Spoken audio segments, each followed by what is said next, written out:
This program deals with devil worship and satanic beliefs. It contains explicit scenes and descriptions of violent crimes and rituals. Americans are asking, who attacked our country? You have declared a subliminal jihad against the United States. Can you tell us why? Everything pertaining to what's happening has never come to the surface. The world will never know the true facts of what occurred, my motives. And night fell on a different world. And Iblis is thinking, I should be getting this position, not Adam, and this guy is created from dirt. How does the army feel about you being head of the Temple of Set? And the conspiracy theorists can say what they will, but I want you to give me power over Adam, and I want you to give me soldiers and minions and all of these things. The people had so much to gain and had such an ulterior motive for putting me in a position I'm in.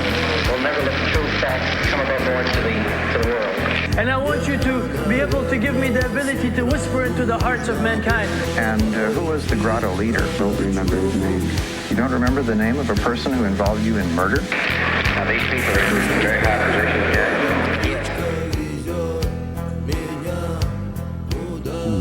Welcome back to Subliminal Jihad, episode 212. I'm your co-host, Dimitri. I'm Khalid. And today, we are still in Contra 8. Yes. Right in the middle of it. This is our third recording session for Contra 8, I think. Right. I think we had talked at the beginning about, we're never going to let a Contra chapter get as big as Contra 7 again. That was a one-off. But maybe every chapter of Contra is going to be this long now. Like I said, I feel like we've lost the ability to do like a short episode. A little bit, with the exception of Sus Simpsons. Sus Simpsons we managed to do in like one old school, like 3-hour long episode. Right. But yeah, so maybe we haven't lost it, but we've gotten worse at it. We're not as good at it as we've just gotten more complex, and it's just the natural compounding of information that as we know more, we have to stop. We have to stop when we're reading things. Go, hey, wait a minute, what about this? Because we have context now. So I shouldn't frame it as a negative thing. It's actually good. Right. Yeah. We're actually our power levels have skyrocketed so much that we cannot be bothered, much less with like a 1-hour episode of anything. But with even a mere 3-hour episode, beginning to end, no. Yeah. No, nothing's that short. Nothing's that simple, right? Mm-hmm. So, I mean, this is a very big story, and I feel like we are challenging ourselves in Alan Block's book, which is actually not that long. It's probably like 200 something pages, but in the classic Blockian style is incredibly dense and full of great information. But I think today we're going to get to the real heart of it. We're about at the halfway point right now.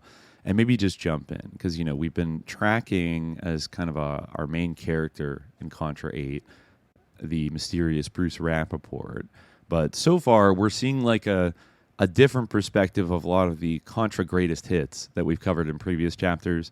And Block is sort of illustrating Bruce Rappaport's connection to most of them. Like in most of these things, whether it's like the Bahamas and Paradise Island, or Indonesia, Pertamina, the Iraq Bechtel pipeline kind of scandal, Iran-Contra itself, he's always there. But the real focus of this book, maybe one of the less, there's not people who really don't know much about this guy, but one of the more obscure things that I think is not often tied to Iran-Contra, but ought to be, is this period of the 90s concerning Russia and the collapsing Soviet Union. But we're going to get to that today. But I think right now we're just going to jump back in to the book. I'm on page 89 on my really poorly formatted PDF Yeah, I copy downloaded that of it. PDF, but it's basically, it seems like someone just PDF-ified the really scrambled ebook. So it's not super helpful. It's hard. So I think around, apologies if I reread a little bit, but I think when we left off, that Block was talking about Iran-Contra, about Rappaport's kind of proper connections to Iran-Contra, specifically the Iran part where we were trading arms for hostages, and he mentions that he talks about Lawrence E. Walsh and his sort of like Mueller report, about Iran-Contra.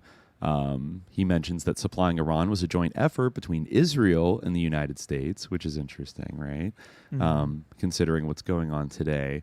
And I found a nice PDF of this. I don't know if you want to edit this out, but I'm gonna just send it to you because I found an actual nice PDF of this. Oh, a nice PDF. I'll put it into the.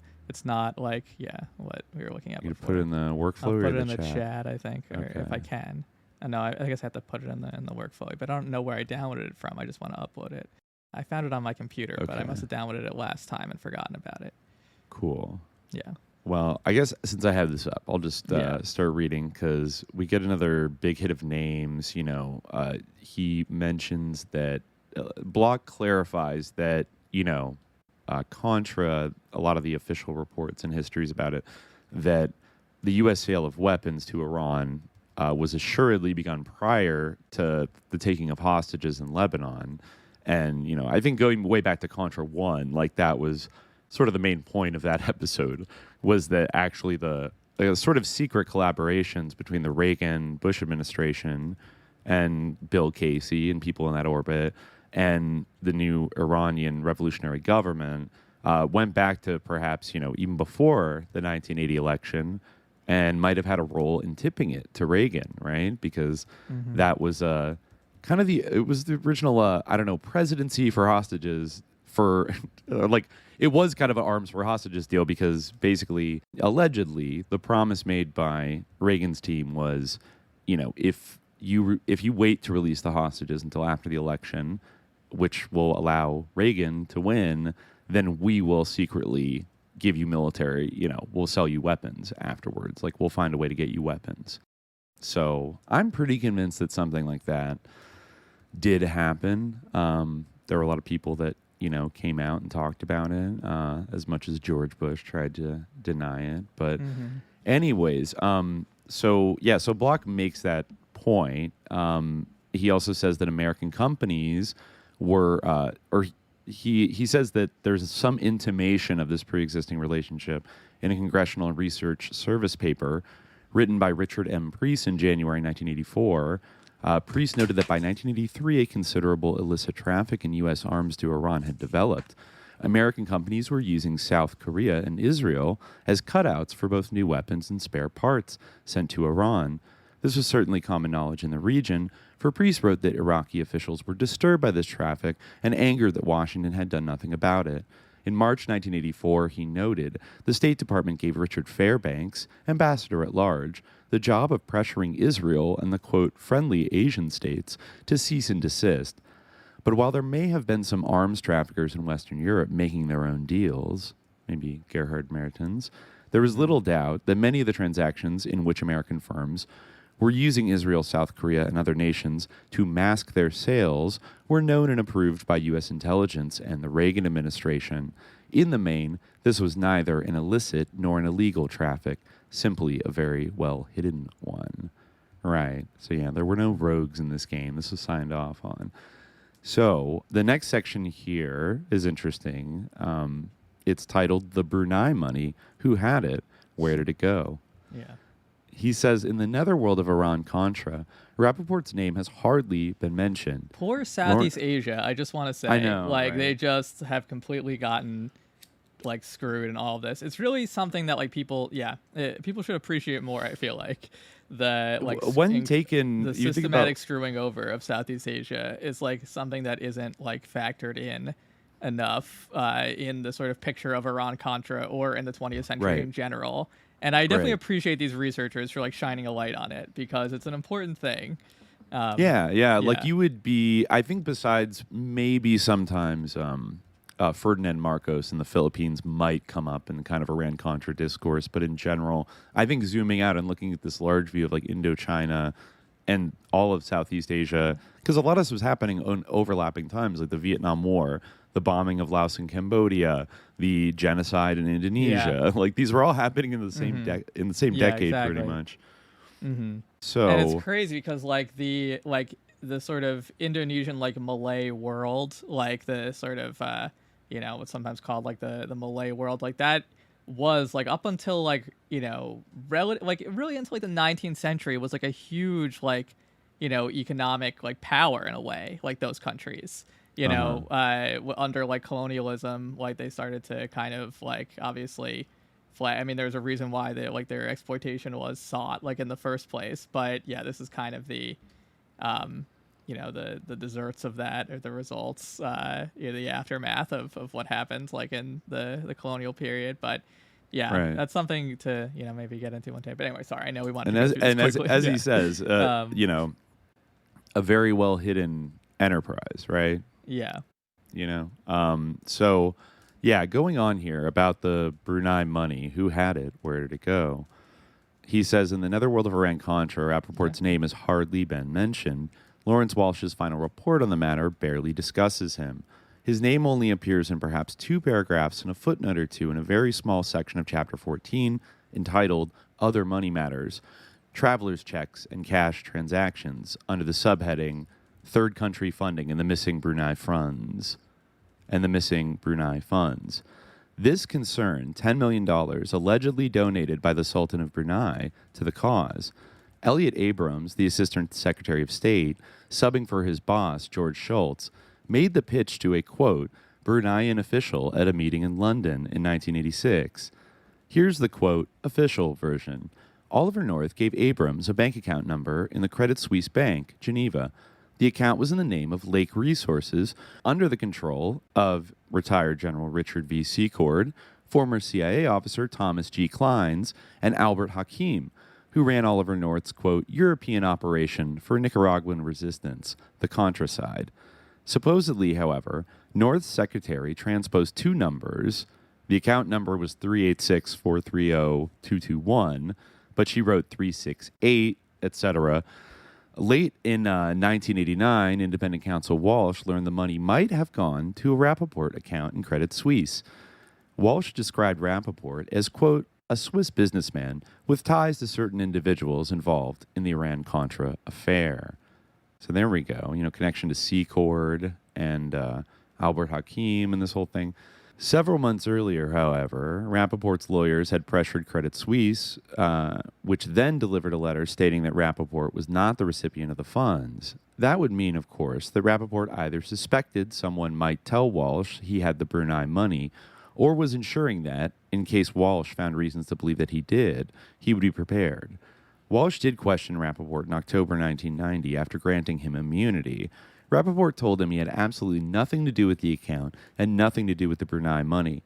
Walsh was satisfied, but noted the following, quote, independent counsel was unable to determine the recipient of the $10 million Brunei deposit. Swiss authorities continued to refuse to identify the recipient. They did report that the money was returned to Brunei. Once again, Walsh appears to have been wrong. So yeah, Mueller, she wrote, ain't nothing new. Yeah. Through interviews with this is actually interesting. Through interviews with former key Rappaport personnel, Townsend, Cooper, Attorney Kaplan, as well as former budget director Burt Lance, and this one's intriguing, national security consultant Michael Ledeen, an important player in Iran-Contra, a different story emerges. That's interesting, actually, that he talked to Michael Ledeen. Michael Ledeen's like a huge sus lord. Like, he's like a really raging, like, anti-Iran neocon kind of dude that's been around for a long time in, like, think tanks. And I think he's very tight with, like, General Michael Flynn and kind of that, like, weird, like, patriot kind of crowd. But he's also, like, a Bush neocon, like, sicko. And, like, a huge Zionist on top of that. And was deeply involved in Iran-Contra. I think actually Michael Flynn like wrote a book with Michael Ledeen in like 2015 or 16, like when Trump was, running, and like at the same time they're like, yeah, Trump's gonna like take down the deep state. He like co-writes a book with like the most deep state ass motherfucker like of all time. Yeah. Anyways, so it's interesting that Block, talked to him. So it says, except for Kaplan, each of the above definitively stated that Rappaport received the Brunei money. Kaplan did state, however, that Rappaport created a banking channel for the Iran-Contra players. Burt Lance said Rappaport used some of the Sultan's money for, quote, payoffs. Reporter Robert Perry, R.I.P., another real one, commented that Rappaport and several of the weapons dealers had a party in Geneva when the $10 million arrived. Townsend added that he helped coach Rappaport in the construction of a factually misleading statement for independent counsel Walsh. He also remarked that former Air Force Major General Richard Secord, who had been chief of the Air Force section of the U.S. Military Assistance Advisory Group in Iran from 1975 to 78, which specialized in selling weapons to the Shah, asked him for help in order to get the Brunei money from Rappaport. Reporter William Safire contended, quote, "A U.S. official learned from Swiss government authorities that the person in whose account the money for the Contras was, quote, mistakenly deposited was Bruce Rappaport." Safire added, "The lesson in this apparent new connectedness of insidership is to never let an assumption of stupidity overwhelm your suspicion of venality." The Credit Suisse account that was supposed to receive the money was Lake Resources, Inc., a Panamanian shell company principally owned by Albert Hakim, who is Secord's and Klein's partner in the Iran-Contra ventures. So then next section here, tough on lawyers. Yeah. He says, Rappaport had an odd reputation by the end of the 80s. Yeah. Right. Mm-hmm. Though rich and successful, a fair number of those who had worked for him thought him to be a somewhat loathsome financial criminal, protected by the intelligence services of the United States and Israel. He supposedly had a penchant for deals, they said, in which it pleased him to, quote, screw those with whom he dealt. Yeah, this kind of does remind me of like that sort of like Trump mentality in a way. You know, it's like very similar. Mm-hmm. Like the sort of fixation with deals and like getting a good deal. This was the peak period of the deal, like the sanctity of the deal. This is when Art of the Deal came out, the late 80s, right? And all this business shit. Yeah. So Rappaport was particularly hard on numerous lawyers who worked for him. Kenneth Bialkin from Skadden Arps said, Rappaport is always screwing people working for him. He's a terrible man.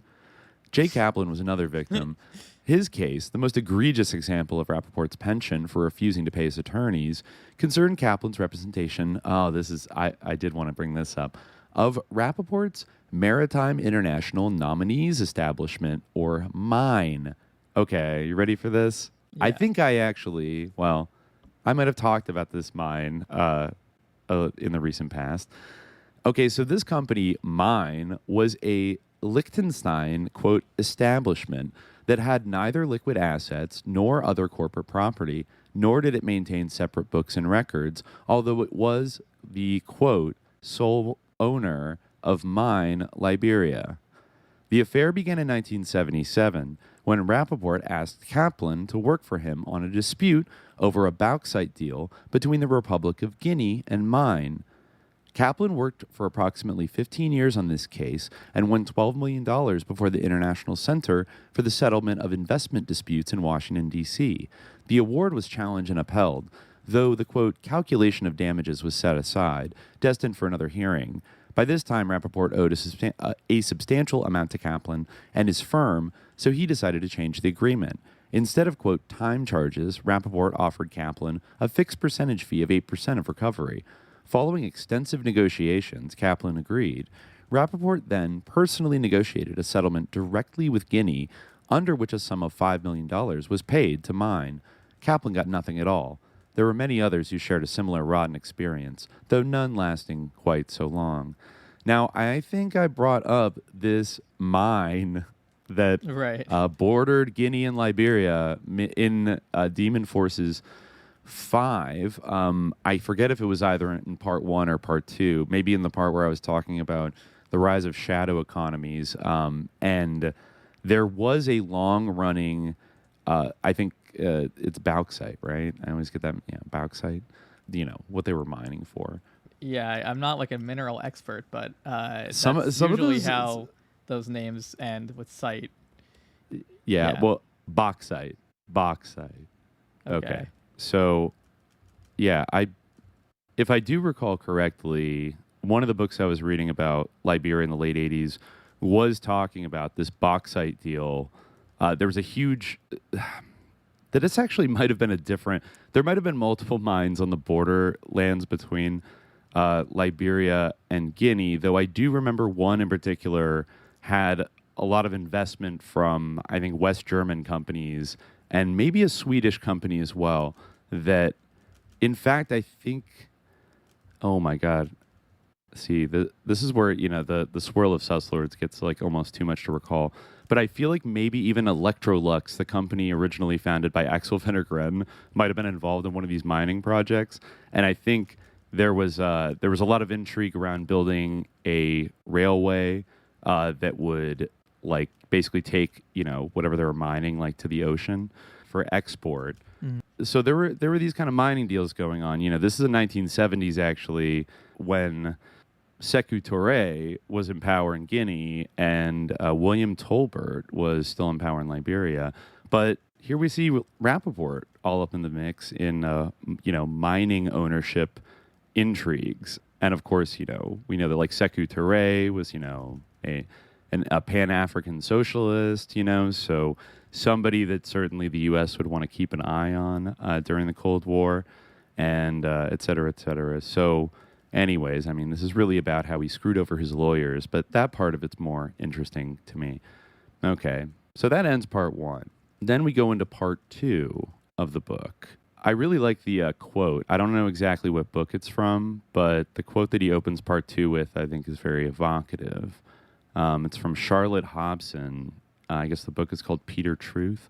And it just says, "For a moment, drop your Western assumption that elections and a free press mean democracy, which is the solution to all social ills. And look, free thought? I've had that all my life. Of course there was a shortage of books or music before, but we passed them around. We got hold of things. We had less, but we appreciated it more. Travel? In the old days, we could travel, spend the summer in Dubrovnik, sail on Lake Baikal, walk in Karelia. A ticket to Moscow cost 7 rubles then. Now it's 25,000. I couldn't afford to go up to Moscow for a week, let alone look for a job there, rent a flat, buy a suit, start a business. Just look at the kind of guys running businesses down there in Voronezh. Do you think it's a coincidence that they all look like apes? The only businesses that succeed in what they call this, quote, transitional period are rackets, and I'm not interested." So presumably a quote there from either a real Russian or a Russian character, a post-Soviet individual, I think we can assume, right? Mm-hmm. Yeah, I'm looking up like Peter Truth and what that actually is. Fortunately, there's a lot of like Petya Pravda's dead. Peter Truth. This is interesting. Is this like just a literary magazine? I'm trying to see like where this comes from. I don't know. I've never heard of Peter Truth, and I'm not getting many hits for it, so I don't know. Yeah, I guess it is Charlotte Hobson's Peter Truth, which I guess is a story from a literary magazine or something. The Literary Review of Canada. I guess this is where I'm finding it online. Yeah, 22nd December 1998 is from the Literary Review of Canada. Unfortunately, I can't read it. It's paywalled. But it starts off with Petya Pravda's dead. He died 40 days ago, as elongated and translucent as an icon. So yeah, I guess it is a fictional story. Right. Yeah. Interesting. Yeah. We've been to Lake Baikal. It's nice. Yeah. No, we have pictures. That only we have lives pictures there. in there. Yeah. Oh yeah, the goofy seal. We saw it like play basketball. Yeah. It was kind of a little bit cruel, like a little bit. Seal like zoo that they had there. SeaWorld. Yeah, it wasn't the most humane looking thing, but it did paint a picture and play basketball. Yeah, so best. Yeah, of I think luck they to were the playing Seals. a kind of like turbo folk psytrance while like the rare seal like played basketball in the pool or something. Yeah. That's kind of my memory of it. Yeah. But also, you meant it's also interesting that quote mentions like holidays in Dubrovnik, which is in the former Yugoslavia, now Croatia.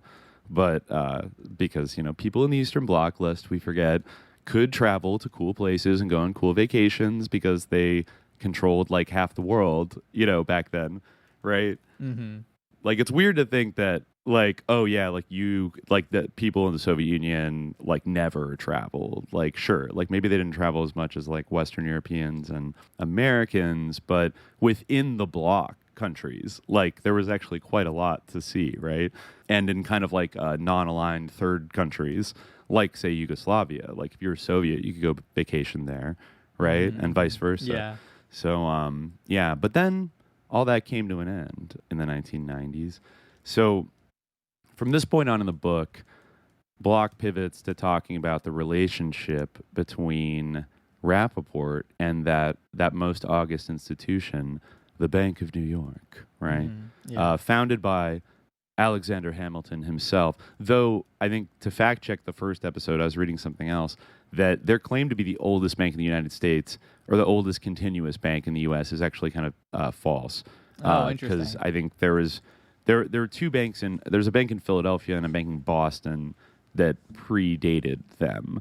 And now that actually also interesting, I don't know if we mentioned this last time. I don't think I knew this one, or I'd forgotten it when we first started. But today, after a lot of mergers and some legal difficulties and this and that, the Bank of New York is now the Bank of New York-Mellon because it merged with the Mellon Bank from the Mellon family, who pop up quite a bit in a lot of subjects that we cover, right?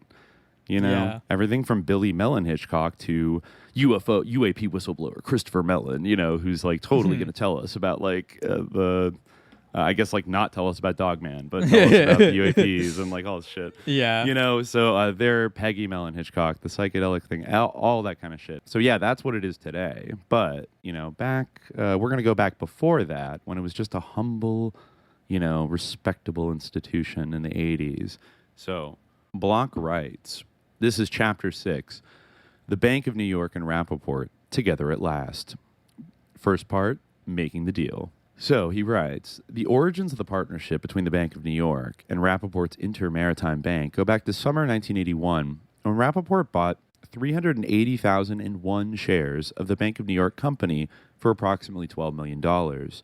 His share purchase was run through his British Virgin Islands firm, Western Holdings Limited. Rappaport thus owned 5.6% of the bank's shares. Earlier in the 70s, Rappaport was busy buying significant blocks of stock in the Long Island Trust Company, LITCO, the largest domestically owned bank on Long Island.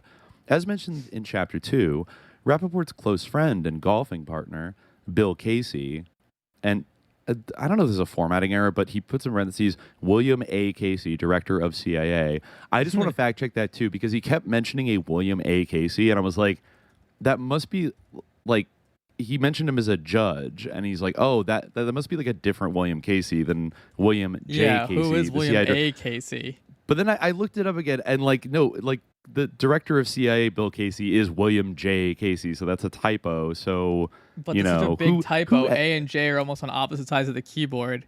That's weird. And did he ever go by William A. Casey? Seems like no. He went by William J. Casey because that's what his name was. So I don't know where this A is coming from, or if there even is a different William A. Casey, or is somebody fucking with this EPUB book, trying to make Alan Block look bad, or I don't know. Or is the editor getting sloppy? Let me look at the nice PDF that I have. Okay.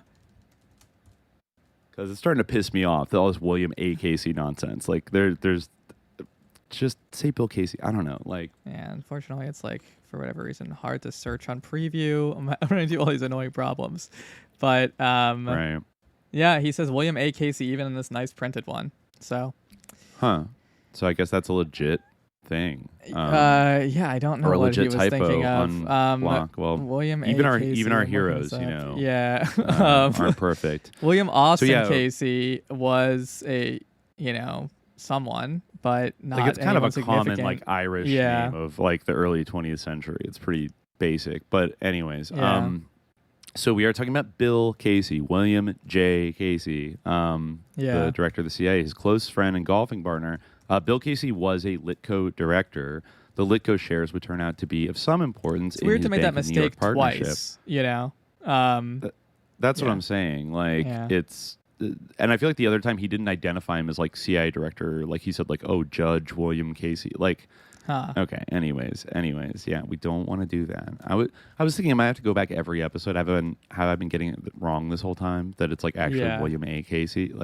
I feel gaslit. Anyways, no, I'm not going to take it personally. So these LITCO shares would turn out to be of some importance in Rappaport's Bank of New York partnership. It is highly likely that Rappaport's purchase of the Bank of New York stock in 1981 was influenced by his relationship with Howard Poduska, a former president of the Bank of New York's holding company and vice chairman of the Bank of New York. Poduska took early retirement on March 14, 1979, and within 3 months became a member of the Inter-Maritime Bank board. He also subsequently served on the boards of Rappaport's closely held and interrelated firms, Inter-Maritime Management and Inter-Maritime Services. His tenure with Inter-Maritime Bank lasted until June 1982. By January 1981, Rappaport held 10% of LITCO's shares. LITCO's chairman, Arthur Hugg Jr., also a close friend of Bill Casey, was nevertheless anxious to keep LITCO out of Rappaport's reach and looked for other foreign investors as soon as Casey became CIA director. He thus, quote, arranged to have two Italians acquire a total of 15% of LITCO's outstanding shares. What he really wanted, however, was to sell the bank. Among the interested parties was the Overseas Trust Bank in Hong Kong. However, when all was said and done, LITCO was purchased by Banca Commerciale Italiana, BCI, for approximately $95 million. BCI said it was looking, it's a funny name, BCI said it was looking for a solid banking foothold in the U.S. In June 1982, Rappaport reported that his Bank of New York shareholdings had risen to 7.6%. Western Holdings now held 542,000 shares. Almost 2 years later, in April 1984, Rappaport raised his total of Bank of New York shares to 8.5%. Western Holdings made the buy. Because of his significance as a shareholder, the Bank of New York tried to help him get his decrepit oil refinery, the Belgian Refining Corporation in Antwerp, off the ground in 1986 by approving a $25 million loan to Rappaport's oil trading firm, Petrotrade, on the condition that Banque Paribas and the Swiss Bank Corporation monitored the loan. Both refused and the loan was not granted. Nevertheless, the search for outside financial support for Rappaport's Belgian Refining Corporation was aided by several Bank of New York execs over a long period of time. That same year, 1982, the Bank of New York planned to buy LITCO, which had been renamed North American Bank Corp by BCI. Many observers believe the Italian bank had let its new U.S. operation founder. Though it took almost 5 years, in February 1987, the deal was finally done. Most of Rappaport's original LITCO shares, transmogrified into North American Bank Corp shares, became Bank of New York shares. He now owned 11%. Then came the most fateful, hostile takeover in New York's banking history. Under the leadership of J. Carter Bacot, the Bank of New York decided to buy out the Irving Bank Corporation, the holding company of Irving Trust. Bacot's interest in Irving Trust started back to 1982, right after he became chairman of the Bank of New York. The idea simmered in his mind for almost 2 years. Finally, in 1984, Bacot approached Irving's management about a merger. There were some desultory discussions that yielded nothing for Bacot. Indeed, quote, after years of conversational minuets, journalist Susanna Andrews noted, Bacot got fed up. In summer 1987, after conferring with his investment bankers at Morgan Stanley, Bacot forged ahead. On September 23, 1987, he made a formal offer to Irving's chairman, Joe Rice, who turned it down the following day. Rice's position was that the Bank of New York wanted, quote, Irving's superior technology in the securities processing area, plus its well-reputed international business. Apparently, at the heart of the matter was Irving's cash register system, which would later be dubbed micro/cash register with a $sign in the S for cash by the Bank of New York after the takeover. Given that Irving was already a leader in those fields, Rice hewed the line that, quote, we don't need them. As the fight progressed, Irving Trust turned to an alternate plan involving, oddly enough, BCI, the former owner of LITCO. BCI was casted as Irving's White Knight. One of the rather desperate schemes Irving used to try and ward off the Bank of New York was centered on its hefty shares, 39%, of a Lugano bank, Banca della Svizzera Italiana, BSI. Irving's plan was to sell BSI's shares to a Geneva bank, Unigestione SA, for $390 million in cash. Irving then intended to, quote, use the proceeds of the sale for a special $10 per share dividend if BCI was successful in the proposed friendly merger. However, in the all-out battle that ensued, BCI was simply left in the dust and was later bought out by, quote, undisclosed Texas oil and gas entrepreneurs. It took the Bank of New York 14 months to prevail. During that time, Bank of New York also waged a proxy battle, running its own slate of 16 nominees to Irving Trust Board of Directors. The very hostile takeover was consummated in 1988. At some point over the course of this often nasty tussle, it became clear that Bacot needed Rappaport's loyalty, or at least his support. And Rappaport, at the same time, was in need of serious help for his Inter-Maritime bank, particularly as Swiss authorities were increasingly concerned with various aspects of Inter-Maritime Bank's operations. Thus, in the period of warfare between Irving Trust and the Bank of New York, the Bacot team made Rappaport an offer he wouldn't refuse. The Bank of New York would purchase 19.9% of Inter-Maritime shares and change the bank's name to the Bank of New York-Inter-Maritime Bank. Instrumental in working out every detail of this quite extraordinary deal was Chicago attorney Burt Kanter, acting as both Rappaport's tax attorney and all-around fixer. All right, so more billable hours for Kanter. Yeah. Everything was in order by the end of 1989, except for the name change and the changes in staffing at Rappaport's bank. Some experts have suggested that the impetus behind the Bank of New York's deal with Rappaport emerged from the bank's, quote, uncertain future at the close of the 1980s as a result of growing competition, a global decline in real estate prices, and increasing interest rate volatility. To bolster earnings, the board of directors of the Bank of New York Company, whose membership at all relevant times was identical to the bank's board of directors, approved a strategy to expand the Bank of New York's correspondent banking business in Russia. Yeah. Rappaport, it was believed, could be very helpful. As usual, however, there was an odd twist or two in the Bank of New York's purchase of the Inter-Maritime shares. According to a retired British intelligence officer with long experience in banking, who knew several key Rappaport associates and indeed had met with Rappaport in the mid-1980s when Rappaport failed in an attempt to buy a controlling interest in a British bank, the shares bought by the Bank of New York were those that had been quite recently owned by the notorious Abbas Gokal, briefly discussed in Chapter 5. Although Gokal had left the Inter-Maritime Bank board on May 25, 1982, he is alleged to have held on to his shares. Thus, when the Bank of England closed BCCI, Rappaport quickly moved to either buy back the shares or swap them with Gokal for another interest, perhaps a shipping transaction, as some have said. Anthony Barnes, who worked for the Swiss Bank Paribas and for Rappaport, noted that Gokal and Rappaport, quote, each had shares in each other's businesses. A telling example of this shared business, according to Gokal during an interview in England's Maidstone prison in 2001, Rappaport's personal secretary, Lucia Hofbauer, had been Gokal's own secretary before he was thrown in the, quote, hooskow for his part in the BCCI debacle. Moreover, Rappaport allegedly seconded Frederick W. Rocky, one of his key bank administrators, to work with Gokal in June 1985.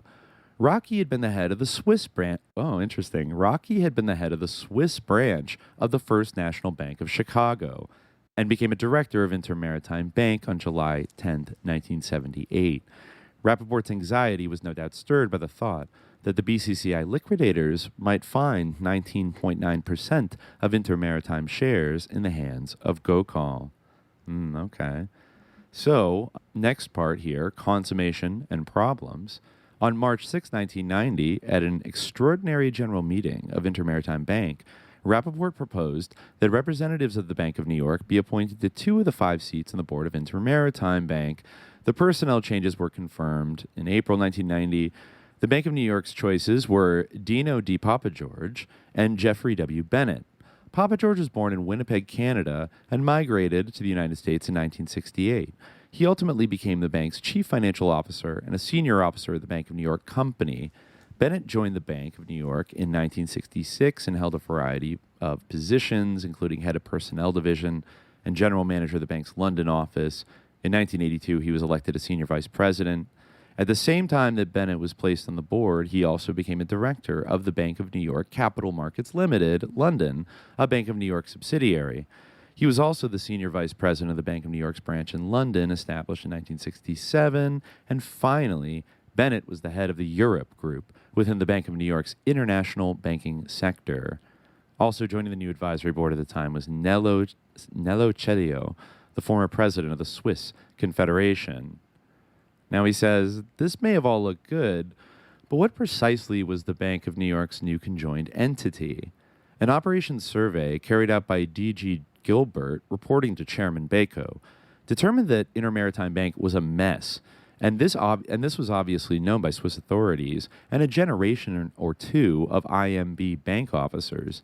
Gilbert noted that the bank's, quote, organization chart was more illusion than fact, that credit and marketing were poorly managed, accounting skills were extremely limited, and IMB was, quote, unable to systematically access outside national or international funds or securities movement networks. The entire internal structure of the bank was in dire need, he commented. There were approximately 908 accounts of all types, and the range of customers was somewhere between 500 and 600. Therefore, daily banking activities were, quote, extremely low and slow. So then he talks about how, like, there was extreme, like, employee turnover at Inter-Maritime Bank, and it's right. like, not actually good at being a bank at all. Yeah, it seems like it was a complete mess. Yeah, and it makes sense they were concerned about its uncertain future. Right. Yeah. So then we get into some wild shit in the next section here called Setting the Stage. And yeah. Oh, sorry. For the record, I wanted to say before you keep going. Yeah, I guess William K. Casey was a judge, but throughout the book he does seem to call William J. Casey William A. Casey. So the judge was William K. Casey, who I think was actually a guy named that, but for some reason he called William J. Casey William A. Casey. So I think there was a different William Casey. Right. Okay. Yeah. Okay. Because I thought it would be weird if he uses parentheticals to kind of like specify which William Casey it is, but then it's like he just got the I guess he just got the A wrong. I guess he just got the initial wrong, but I don't know how. Yeah, I guess it rhymes with A, although a lot of letters could do that sort of thing. AJ. Yeah, you're right. You're right, but at the same time, I feel like William J. That's like seared in my brain. I guess A and J are the only letters that rhyme. Right, no other letter rhymes with J, right? Like K. Oh yeah, K. There you go. That's the obvious one. Yeah. Oh yeah, and that was the other name of William Casey. But that guy does seem to be a judge. Yeah, William K. Casey. Yeah. But other than that, I'm like looking at my keyboard right now. Like, no, I think so. Yeah, it's interesting that. Yeah, but I think that guy was an actual guy, an actual judge.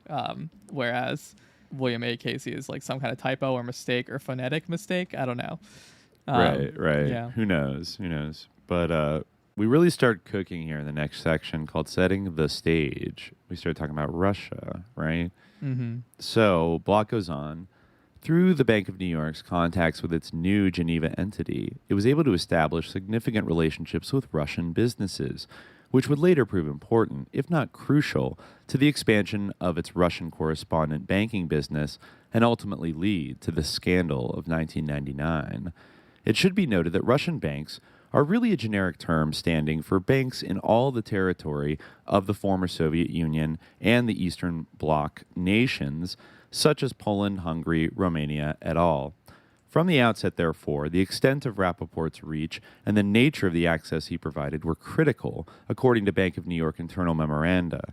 Almost immediately, for example, Bacot involved the Bank of New York Financial, its factoring operation, in extensive dealings with Rappaport. Bacot may likely have had Rappaport in mind in July 1989 when he said, quote, the factoring capabilities of BONY Financial, which previously had been a small upstate New York factoring business specializing in textile and apparel funding, give us additional strengths to meet the ever-changing needs of our domestic and international customers. As would be expected, Burt Kanter played a key role in developing BNY-IMB's factoring business. Evidence from the IMB office log makes this clear. Indeed, from May 23, 1991 on, Kanter was constantly reporting to Rappaport concerning BONY Financial. On June 10th and 11th, 1991, he forwarded information about the Bank of New York Financial to Geneva and met with Dino Papageorge on the same subject in New York.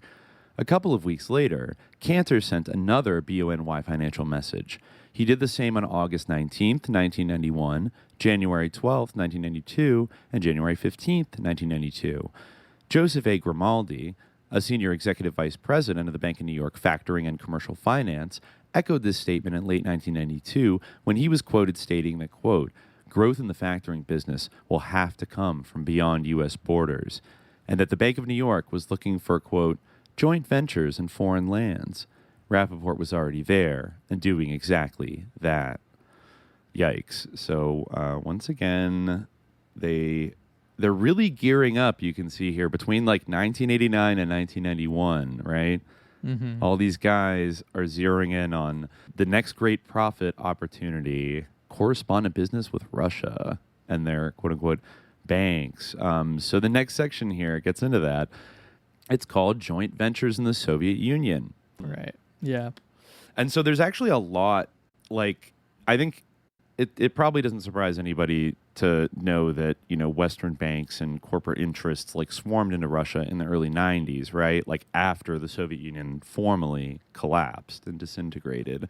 But as he's about to get into here, you know, there was a huge flurry of activity starting in kind of the very late 80s, like in those couple years, or, you know, really, I guess, you know, there were 2 years and change between the collapse of the Berlin Wall and the final, you know, lowering of the hammer and sickle flag at the Kremlin, right? In Christmas, December 25th, 1991.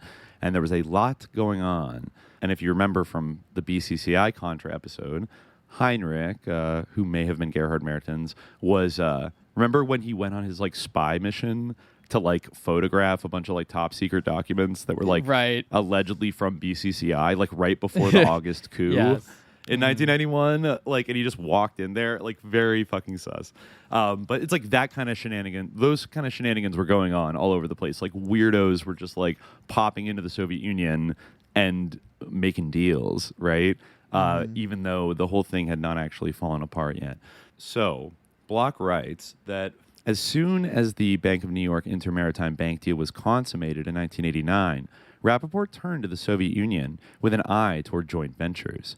This was an arena barely prepared for Western businesses.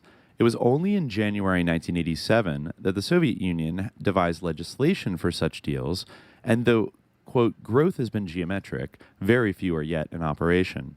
By December 1988, there were around 130 registered joint ventures.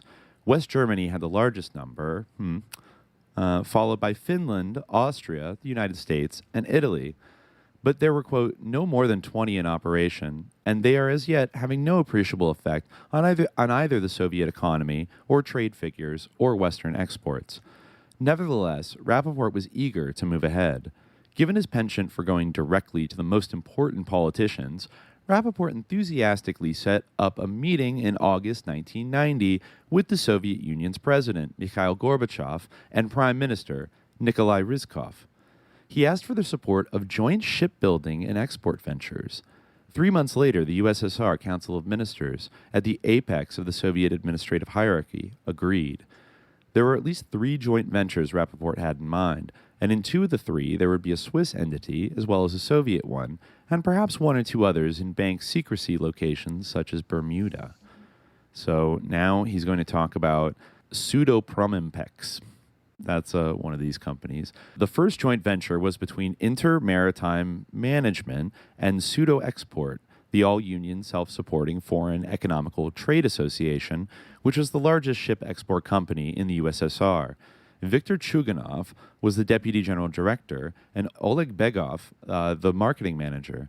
The new firm that emerged was Pseudo-Promimpex, which apparently included more than 30 shipbuilding, construction, engineering, and design plants in the USSR and promised to export almost 100% of all Soviet-built ships. Perhaps the most significant part of this joint venture, however, was the creation of Soviet Intershipbuilders SA, SIS, in Geneva, which was capitalized with, Swiss francs, 2.4 million Swiss francs. The directors of this venture were Bruce Rappaport, Dimitri de Faria y Castro, who will be discussed later, Charles Vitsichel, Gerard Fils, Vladimir Khamir, Vladimir Alexandrov, Vladimir Karzov, and Robert Vieux, the former chief of protocol for the Canton of Geneva. By March 6, 1990, the board of directors at Soviet Intershipbuilders had changed with the addition of Rappaport's eldest daughter, Irith Rebbe Rappaport, and Dr. Nello Cellio, noted earlier as having been the president of the Swiss Federation. There was one more company that was part and parcel of this particular joint venture, Soviet International Shipbuilders Bermuda, owned by Rappaport's Inter-Maritime Management, Pseudo-Export, and the Ministry of Shipbuilding of the USSR. The sales and marketing manager was Michael Harold Smith, a British national living in Switzerland, who came on board to work for Rappaport sometime in October 1990. The Russian press believed that SIS would export, quote, almost 100% of all Soviet-built ships, which raised the concern of a monopoly. Leningrad's mayor, Anatoly Sobchak, in a meeting with Rappaport on April 29, 1991, let it be known that he was worried because Pseudo-Promimpex owned 51% of shipbuilding enterprises. In addition, Rappaport had another monopoly on foreign economic activity through SIS. The deal, of course, went through, but it was so poorly structured that a potential monopoly was really out of the question, and thus nothing of any great value was accomplished. Well, not that we know of. So then, this is actually interesting. I wasn't really aware of this, but then he goes on to talk about the Rappaport penetration of the Soviet cruise industry, right? Right, yeah, Sov Cruise. Sov Cruise, exactly. Yeah. Sov Cruise. So we're getting to, Sov Cruise here, Global Sov Cruise. Yeah. He writes the second of the joint ventures was Global Sov Cruise. Inter-Maritime Management joined with 5 Soviet companies, Far East Shipping Company, FESCO, Sovfracht, the Murmansk Shipping Company, the Estonian Shipping Company, and the Port of Odessa to form Global Sov Cruise in order to develop, quote, the Soviet cruise market and to support onshore tourist facilities in the Soviet Far East, Black Sea, Baltic, and Arctic regions. It would not be a simple matter, however. FESCO was, quote, one of the largest cruise ship operators in the USSR, but the others were not. Global Sov Cruise was registered on July 5th, 1990, and began its activities in March 1991. It initially operated other companies' tonnage, but had definite ambitions to become an owner in its own right. The director general of the company, Leonid Ivanovich Paladich of the Soviet Ministry of Merchant Marines, said this new company was a marriage of the Soviet Union's great, quote, cruise ship potential with the Western financial resources needed to develop it.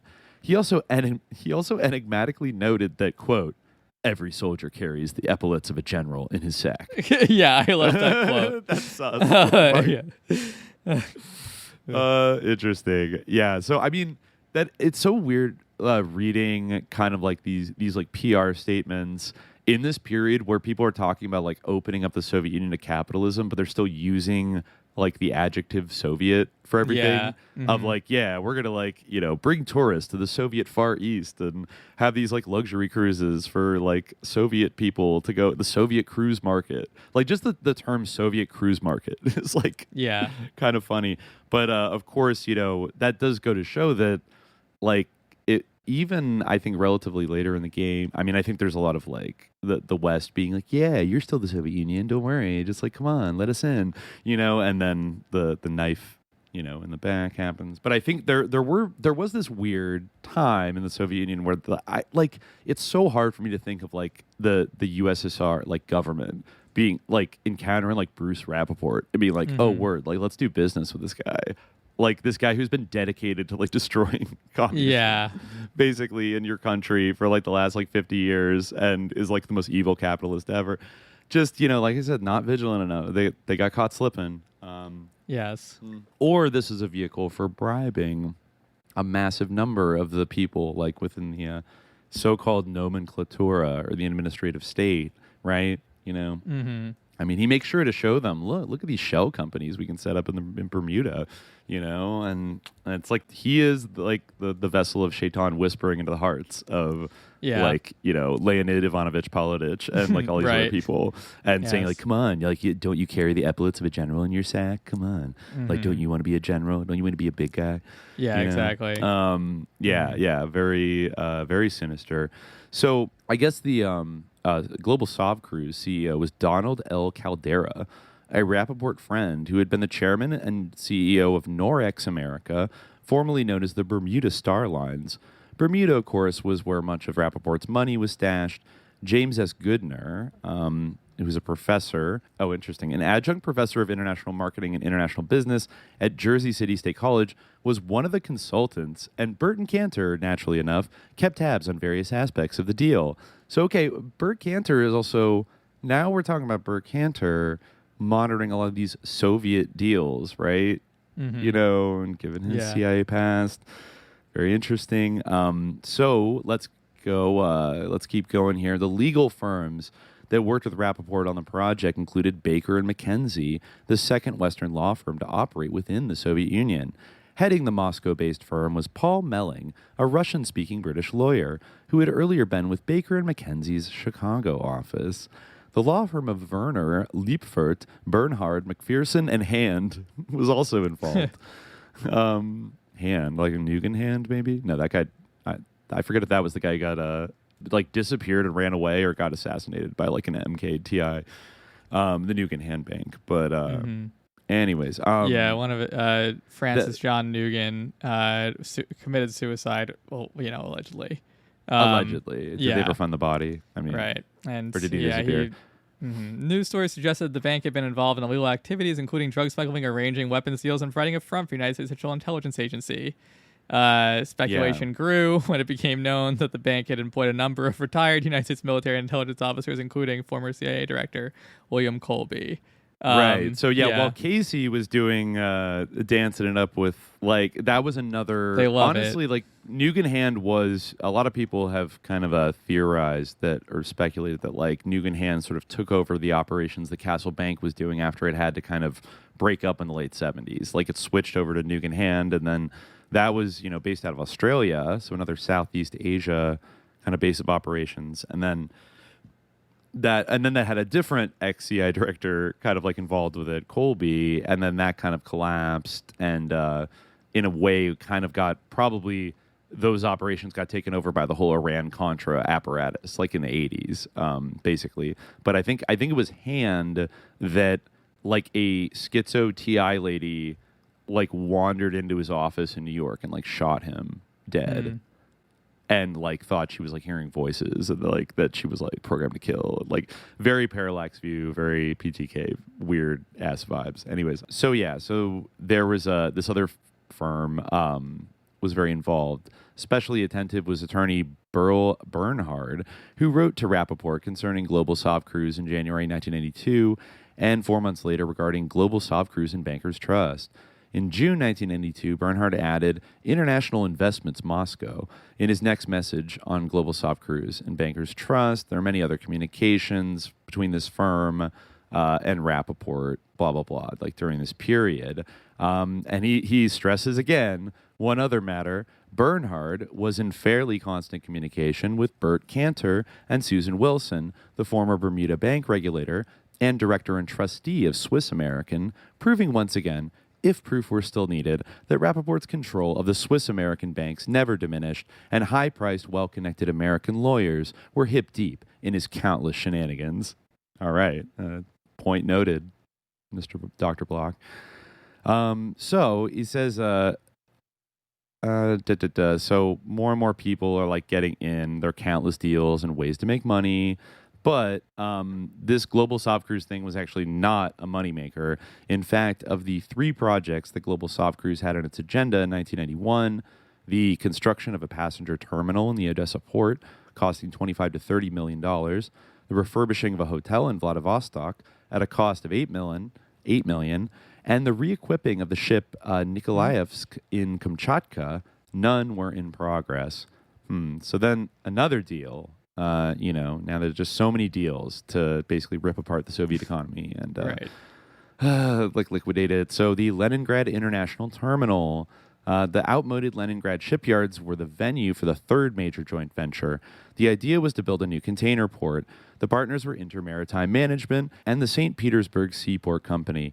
The venture was named the Leningrad International Terminal Limited, or LIT, and the director was Oleg Terekhov.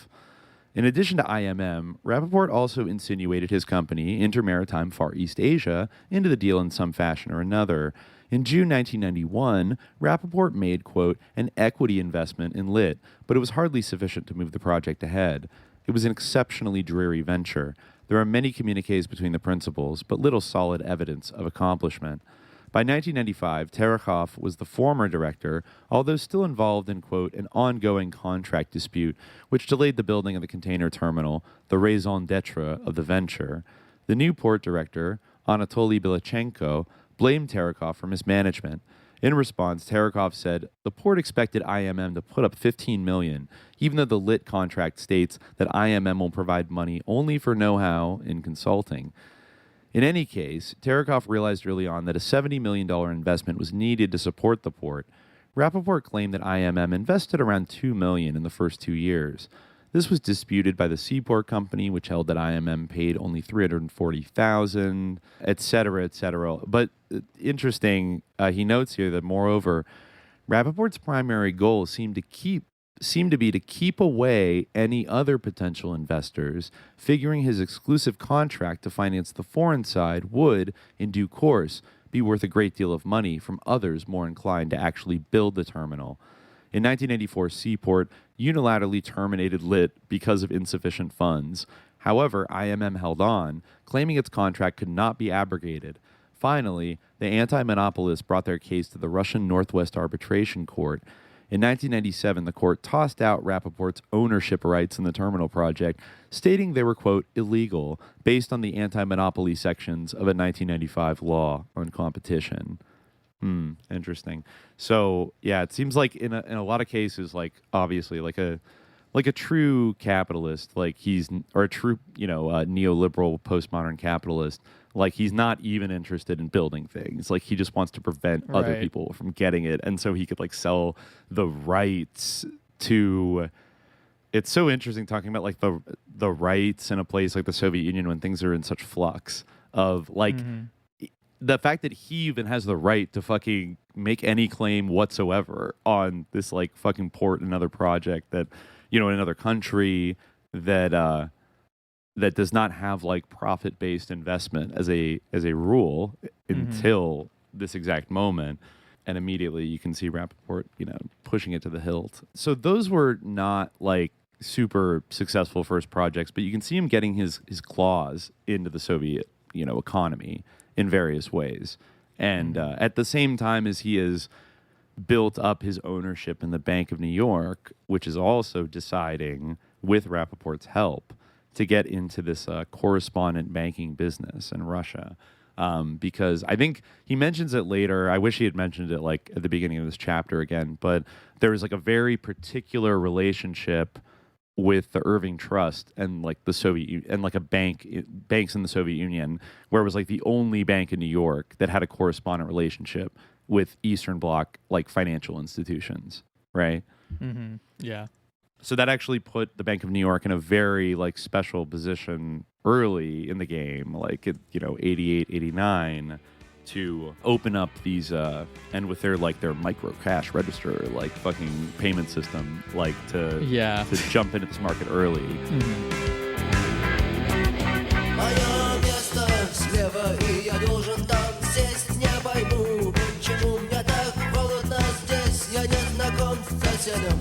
Мы вместе уж год, и мы тонем, хотя каждый знает, где брод, и каждый с надеждой глядит в потолок троллейбуса, который идет на восток, троллейбуса, который идет на восток, троллейбуса, который...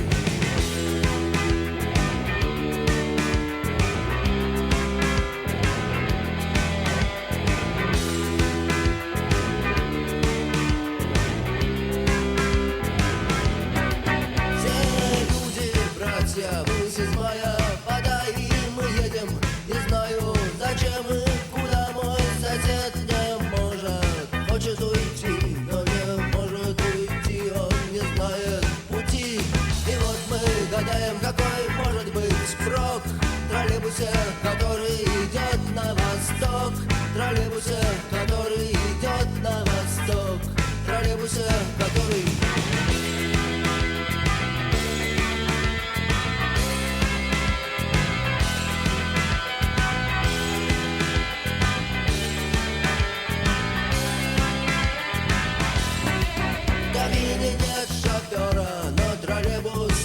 И мотор заржавел, но мы едем вперед. Мы сидим, не дыша, смотрим туда.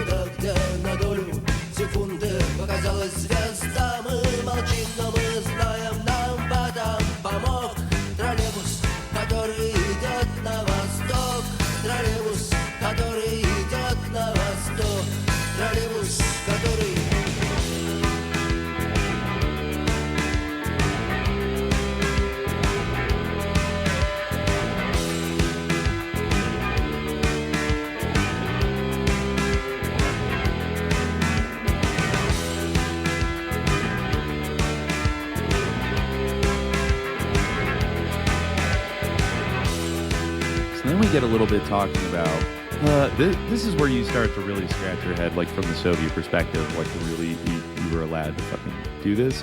This section is called Nothing Ventured, Nothing Gained. Yeah. Block says there were joint ventures other than the ones mentioned so far. On November 4th, 1991, like 2 months before the Soviet Union stopped existing, Rappaport wrote to J. Carter Bacot, pointing out new signed agreements in which the Rappaport Group secured drilling rights to more than, quote, 600 oil and gas wells in Siberia, as well as drilling rights to 3,000 square kilometers near Tomsk in western Siberia, which has proven reserves of 1.4 billion barrels. Rappaport credited these ventures as a result of his growing relationship with the Russian trade unions, which he noted, quote, were one of the few groups adjusting to the changes of a market economy. This is very intriguing. I know you hate to see it, like this whole section AFL-CIO is rough. shit. Yeah. And actually, I do think the AFL-CIO was like involved with like helping the Soviet unions, like and like they were doing such shit. Anyways, so in fact, Madi Ariely, the former Rappaport employee mentioned in Chapter 1, adamantly stated, quote, the real key to Rappaport's power in Russia had to do with the directors of the former Soviet Union trade unions. Mm-hmm. The most significant was Igor Yurgens, thought to be a former KGB operative, but certainly known to be an important representative to the International Labor Organization. In 1988, Yurgens was the deputy head of the International Department of the Central Council of Trade Unions of the USSR. When the Soviet Union fell, he became the first deputy chairman of the General Confederation of Trade Unions. What made this relationship so important, BONY senior officials noted, were all the underlings that Yurgens had in the booming Siberian oil districts like Tyumen. The trade unionists, quote, were the cornerstone of Rappaport's relationship in the beginning years of the post-Soviet era, Ariely commented. Rappaport also worked to secure joint ventures with the regimes in the Central Asian republics. His first success was with Islam Karimov, the president of Uzbekistan. By March 1992, deals were struck that included, quote, some very substantial business in trading, banking, metals such as gold, etc. Concerning the gold, there were several Rappaport employees who, when interviewed, told us that a large amount of Uzbekistan's gold was moved to Switzerland under Rappaport's control. How long it remained there, if their assessment was correct, is unknown, however. Ever helpful, Rappaport arranged to have Arnold and Porter as Karimov's legal advisors for legislation, as well as financial assistance from Harvard University. That's hilarious. Okay, yeah, just hooking up that. This was before Harvard's participation in various Russian aid programs turned out to be a long-term criminal enterprise. Right. Yeah, that's a good way to put it, honestly. Like that, this is like the Jeffrey Sachs, like shock therapy, like the fucking Milton Friedman nerds, like going in there. And yeah, but I'd actually, that there's a lot going on in that sentence. This is before Harvard's participation in various Russian aid programs turned out to be a long-term criminal enterprise, like on so many levels. But I'm actually curious. I don't think he gets into it too much in this book, but I'm curious what the different aspects of criminality, basically, right? Yeah. There's levels to it. There's like on top levels. There's like literally stealing the economy levels. There's like empowering like gangsters and mafia level. Yeah. Doing CIA shit. This guy, Karimov, is like, I think something similar like you can say about Tajikistan, like the call to prayer is like he banned the call to prayer. He's like known for like boiling people alive, or at least the security services are. He's it's a funny sentence in here later on in the same paragraph where he says latching Karimov to Arnold and Porter was far more important to Rappaport than it actually was to Karimov. He also pushed hard to involve Landon Hillard, a partner in Brown Brothers Harriman and Company, in hosting Karimov in the United States. Karimov was described by Rappaport as a moderate man known to fight and resist Muslim fundamentalism. Yeah, well, he does resist Muslim fundamentalism, but basically like, Islam in general, even though he was kind of like a he wasn't above like invoking Islam when he first like came to power or whatever, but his name is Islam. Come on, I mean, yeah.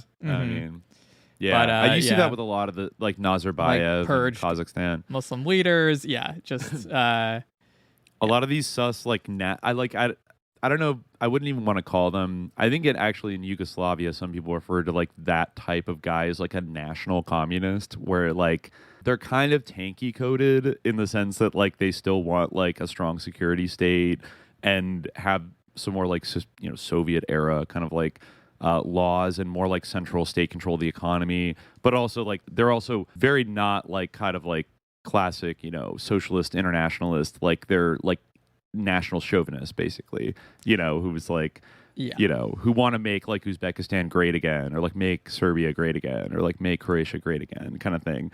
And but then I think kind of liquidates the so I think maybe a lot of people that just want like order and stability will like end up kind of like supporting them passively. But well, like, I mean, I also feel like suck. Like there's like one has to take into account, and this is like I don't want to get too far into this, but this is how I feel like a lot of like Syrians I've spoken to feel about Assad. Like there isn't a choice between between supporting them and not supporting them. You know what I mean? Like where it it's just like, is what it is. Yeah, like if you don't support them, like bad things are gonna happen. Like it's not like a choice. Like it just is what it is. Right. Like and I would say that like in most of these post-Soviet republics, like even though some of them had quote unquote like elections, like they kind of didn't have a choice. Like of like course. somebody ended up taking no power. one had a choice. Like and actually they did vote. I'm to, like, sorry. keep Like the I Soviet think Union, I don't want to like come on. Yeah, just come on. Like No. Yeah. But no, they're kind of forced to, and I'm not most saying people, like, oh, here the United States, like I've just said a couple episodes ago, like in what way, like is the United States a democracy, like not in any real meaningful way, like, Right. but at the same time, like pretending that like like democratically elected, like give me a break, like maybe I guess it's the equivalence in the same way, like okay, we don't, but yeah. Well, I mean, actually, I mean, the irony that nobody ever likes to talk about is like before the Soviet Union dissolved, like they did have a national referendum, which was kind of like the first time like the Soviet people get to like vote, and like literally they were voting on like whether the Soviet Union should like continue existing and whether it should like have a like quote unquote like socialist system.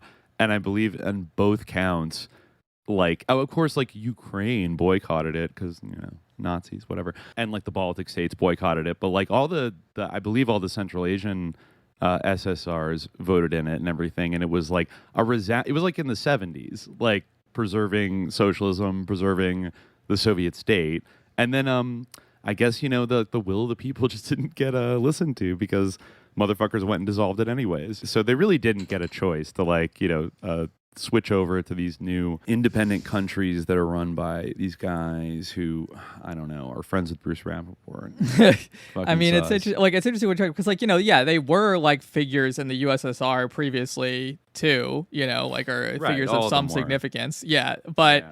Like I think that's the thing. Like I mean personally, like I don't like when people get like kind of like misty eyed or like maybe misty eyed isn't the right word. They have these kind of like rose colored glasses on when it comes to like the Soviet Union, especially like towards the end. Like because you can see like in these stories, like there were people who were like powerful within the Soviet system who the kind of like patriotism that sometimes like modern day like American leftists feel towards the Soviet Union, like. One has to reckon with the fact that exactly like they didn't feel that like these people didn't have that at all. They didn't feel honestly, any loyalty. It's the hardest pill to swallow, but we got to swallow it because it happened. And and we understand like why it happened. Exactly. Yeah. Like it's actually a pretty depressing thing to like watch these people whose probably parents and grandparents like fought at fucking Stalingrad and like saved the world from like Nazism. And like built this like great superpower country that was like trying to be on like a more egalitarian level and like abolish these like incredibly like unjust hierarchies and like these whatever of like the old world and then like it when they talk about stagnation, like oftentimes like Westerners like really hype up that you'll see it mentioned casually all the time in like stupid like just like lib anti-communist like books about even like I feel like Adam Curtis like did it in his like somewhat interesting like Trauma Zone documentary about the collapse of the USSR of like by 1985 the Soviet economy was collapsing. Yeah. And everyone knew it. And it's like no like it had problems, but like to say it's just like dead is like it was they had rising living standards for like 50 years. Like they didn't like stagnated a little bit like yes, like faltered, like, and like I think, like you said, like there were seeds planted, Khrushchev, that caused them to go in like a negative direction. But I think if there was any kind of really dangerous malaise, it was like the lack of like a revolutionary consciousness among people that were like at the mid levels and like the mid to higher levels, maybe the kind of Gorbachev generation that, I mean, you had the old guys, like the Brezhnev crowd who were like too old, they were just old, like it, and they were not as like sharp as they used to be, and like there was going to be a new generation kind of taking over, but then these boomers, these Soviet boomers that took over, like enough of them got like tempted by the one ring of like capitalism to be like, yeah, whatever. And then even though I don't think a lot of these people, but also I think what's really disturbing is that the people who were like trained and raised up and like appointed to be the most vigilant defenders of like the Soviet Union were in many cases, as we will see here, some of the people that were double crossing it and grabbing a big money bag and running away and like stealing like public funds or collabing with the mafia. Because I think that's another really kind of disturbing thing about the Russian mafia in the 1990s is that it has tons of like former security services and military people that get hired as like the muscle, and in some cases also like people that have more sophisticated like skills that like work for the KGB end up like working for organized crime organizations. And it's like, where are the Soviet patriots? Like, where's the hardcore? I mean, you could say that the general's coup in 1991 was the attempt to like stop this shit, but they failed. I mean, like it was probably too late by then, and I think, you could play games with you could play Crisis in the Kremlin and kind of like try to game it out differently. Like, some people say that like, if like Yuri Andropov had lived for like, a good decade and not just died immediately. And same with like Chernenko. If that, same. I mean, they like Andropov was like noited. Like Andropov was not gonna be like Andropov's like attitude towards Reagan was like, fuck these sus cowboys. Like, no, like, we have to like, steel ourselves because these guys are really coming for us. And like then when Gorby and his little guys came in, they tried this other thing of like, what if we just were all friends? And they're like it but then it opened up these influences, it opened up the Soviet society, these influences that once you just started like opening the floodgates, the great Western like psyop, like the culture psyops, like the psyops about like economics, like everything else, like you can almost see a lot of these Soviet officials by like 1990 are just talking like fucking Chicago school like neo-lib people about like growth and markets and shit, because like they got convinced that was like the solution to all their problems. And I think most of them thought that the Soviet Union, it would be like China, like, oh, China did it, like, so we could do it too, right? Well, like we'll still be Soviet Union, but it'll be like a market socialist economy and stuff. But I think perhaps they misread that like the U.S. tolerating China, there were other like motivations behind it, and also part of it was to undermine the Soviet Union. Yeah, exactly. So it's and like, now like that too. And that since has like kind of started to pivot, and like I mean, it's interesting. It's interesting that China, like it had like its Hu Jintao and all that stuff, and they like the whole thing like, oh yeah, they're actually existing socialism, like I guess, but whatever. Like it's obvious that China has like kind of. They did it in as you said, right? Like they definitely like integrated with a like global capitalist economy, right? And they operate like in that system like pretty successfully, right?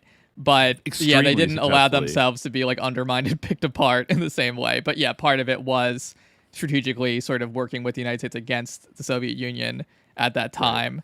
And kind of being the choice of the United States in that contest, but also, for whatever reason, their institutions survived that, like, were able to weather that period, and like there's a continuity of government, that like still exists.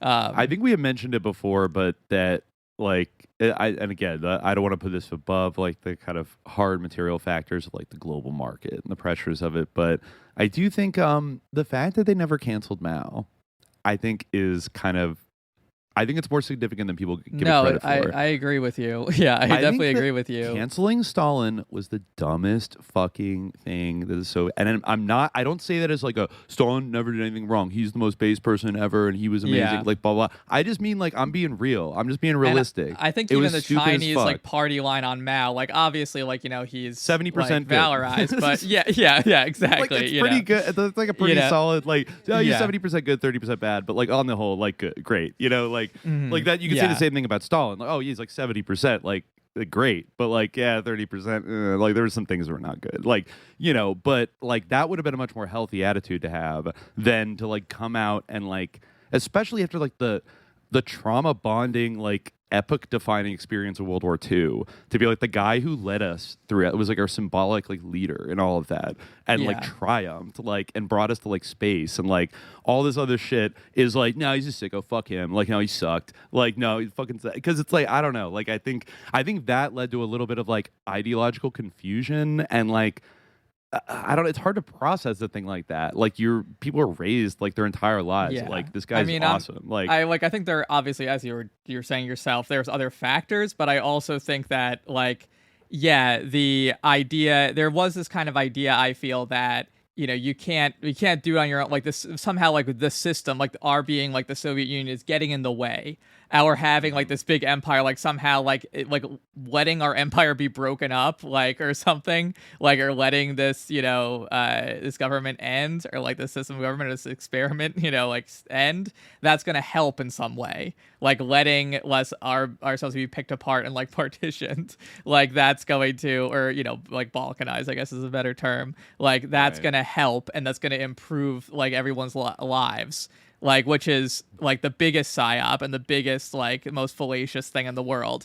And I don't think that, for whatever reason, I think that like China was right not to think that, to realize like that we need to like to not believe that like it's the system, or it's our like self-governance or something like that is causing us to, like if we encounter struggles, like it's because of this, or even not even like, to buy into the idea that like we're struggling, we're weaker than them, that's even though there certainly were times when that would have been the perception. Now certainly like the United States feels very much threatened, I think, by China, but there are definitely times when that wasn't the case, and there were times when it could have been like, oh, if only we could do this.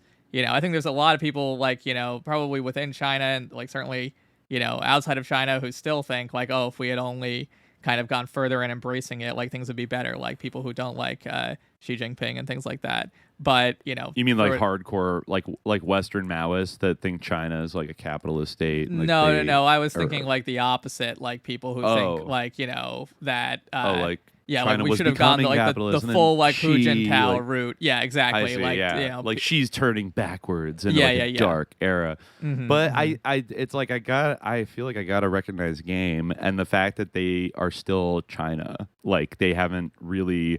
They had to make some big concessions and change their like strategies and their theories a lot, like in order to accommodate themselves to the global market. But they didn't liquidate themselves as like an entity, and they've preserved it to a point and delivered like pretty staggering amounts of like economic growth and like prosperity to the country overall, which is complicated because also that involved. Part of the reason the Western silk toppers and elites wanted to do that is so they could hollow out the American industrial base and like send it to China. Probably had to do with like the profitability crisis of the 1970s, right?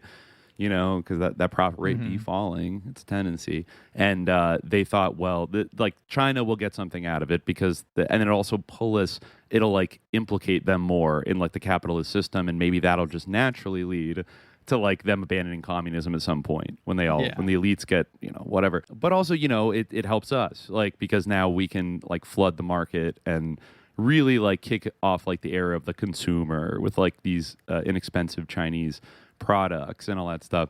And then also like the Soviet Union, like in a way the Soviet Union I feel like was better at competing with industrial America, but then when it switched to like deindustrialized America that makes all its money off like financial instruments and like offshoring and shit like that, and like like massive systemic money laundering and shit, like all these other things, that it became like, oh shit, and maybe for a little while it looked like America really had like hacked the game and had like with their information technology had really like figured out a way to like generate like super duper profits, and like the old industrial like Rust Belt USSR just couldn't keep up with that. So that's why you need all these sus joint ventures, and like Samuel Pizar needed to bring Steve Jobs over to give everybody Macs and like, you know, all that kind of shit. Yeah, like it has actually a reverse Sputnik thing of like that they kind of like maybe instilled in like Russians, like they psyop them into being like, you're not as advanced as us, like you like can't do a Sputnik thing anymore, like we're winning now, like you just have to basically capitulate, like, you know, classic mind war, like convincing the target that you will win this war. Yeah, it's true. And like to fight the problem together, that like you're actually allies fighting the problem, you know, like I guess in Aquino's like a framework, like, you know, on the surface at least, like you actually are doing that, but in this case it was just like a huge lie, and it still was like economic warfare on like the people of these countries who ended up like suffering at the hands of like the unscrupulous people in like on both sides of this mind war. But yeah, I mean it's interesting, and it kind of like it reminds me a little bit of like the sort of freak out about like TikTok and TikTok being like banned, you know, in the like, you know, for government employees and things like that, because I feel like it's almost like this appreciation of that, like, you know, like, oh, it's making people like you know, pro-Palestine or whatever, you know, like Nikki Haley had that hilarious quote that was like, for every 30 minutes spent on TikTok, you become like 17% more anti-Semitic or something. They know exactly the amount. You know, like, well, you could flip it to like the way maybe some old school like Soviet cultural officials would look at like Rambo in the 80s getting imported and being like, excuse me, like this is fucking sus, like, and watching teenagers run around like, yeah, Rambo. It's like, he's a bloodthirsty imperialist, MK'd fucking Phoenix program soldier, like he's an anti-communist. Like this is literally this is like the most blatant propaganda ever. But not saying that TikTok's different because it's like a platform, but you could see a kind of like somebody like Nikki Haley, especially, who like is like a Gen Xer, who like one of these like Gen X like little like who's the Michael J. Fox character on like that show in the 80s, who was like a young Republican, you know, and like everyone thought it was like cute, but she's like one of those types of people. So like for her, it's like her worst nightmare is that like a reverse rant, like a Wolf Warrior op is like done to us, like via TikTok, you know? Yeah, and that like they influence like our minds because that's the thing, like, yeah, like a part of the American ideology and belief in America is also like belief in our greatest ally, Israel, or that's, you know, that's just happens to be the example that she was freaked out about. But I think that for people who are afraid of the influence of TikTok, they see it as a whole thing, like that it's going to undermine people's like belief in the things that Americans need to believe in, like the goodness of America. You know, like, because implicated in saying like Israel's committing a genocide is that like America basically is committing a genocide, you know, is totally supporting and aiding and abetting and like really committing this genocide. So like that undermines this core idea that like America is good, you know, and like that which I think, you know, we might underestimate how many people have that idea, right? Or that America is at least good enough.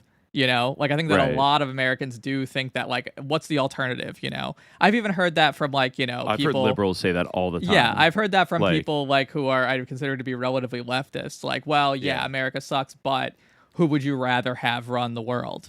You know, Putin. Yeah, like Putin, Xi Jinping, and it's like no, but also like shut the fuck up. That's like a false. Like nobody's saying that like there can be one like world king and like you have to pick like the world king and like not really. Like I mean I mean multipolarity is kind of like the watchword. Of course that's Russian propaganda. You can't say multipolarity, but you know, I mean I would like hypothetically I guess like prefer that to like America. I mean, I don't want to be like giving tax money to people who commit a genocide. That's like my thing, you know? Pretty simple. Like, I don't think that anyone wants to do that. So like, you know, anywhere in the world, right? So like maybe there are other people, like, you know, there are people who don't support like, you know, what Putin did in Ukraine, right? But that's like, you know, so they like oppose that, and that's fine. But on the other hand, like living in the United States, like I don't believe that America is good, and like it's just, and I don't really think that is it's like at this level like a threat, but I think that the reason why it's perceived as a threat is because like it certainly can like become one, especially combined with like hardship, like real practical hardship, which Americans in the future may very well face, and like many Americans do like face, but I'm sure it's going to get like a lot worse. It's rough out there. Yeah. So I think, that type of thing. I'm like saying, like, putting America on equal moral footing with China is just like so dangerous and like so scary, because then like losing that like sort of belief and thinking like it's okay, it's okay for this, like China to do this because like there's exactly like it's a threat, like it's scary because like that type of thing is like kind of a major gear in like the churning of these systems and things like the churning of like geopolitics and world politics.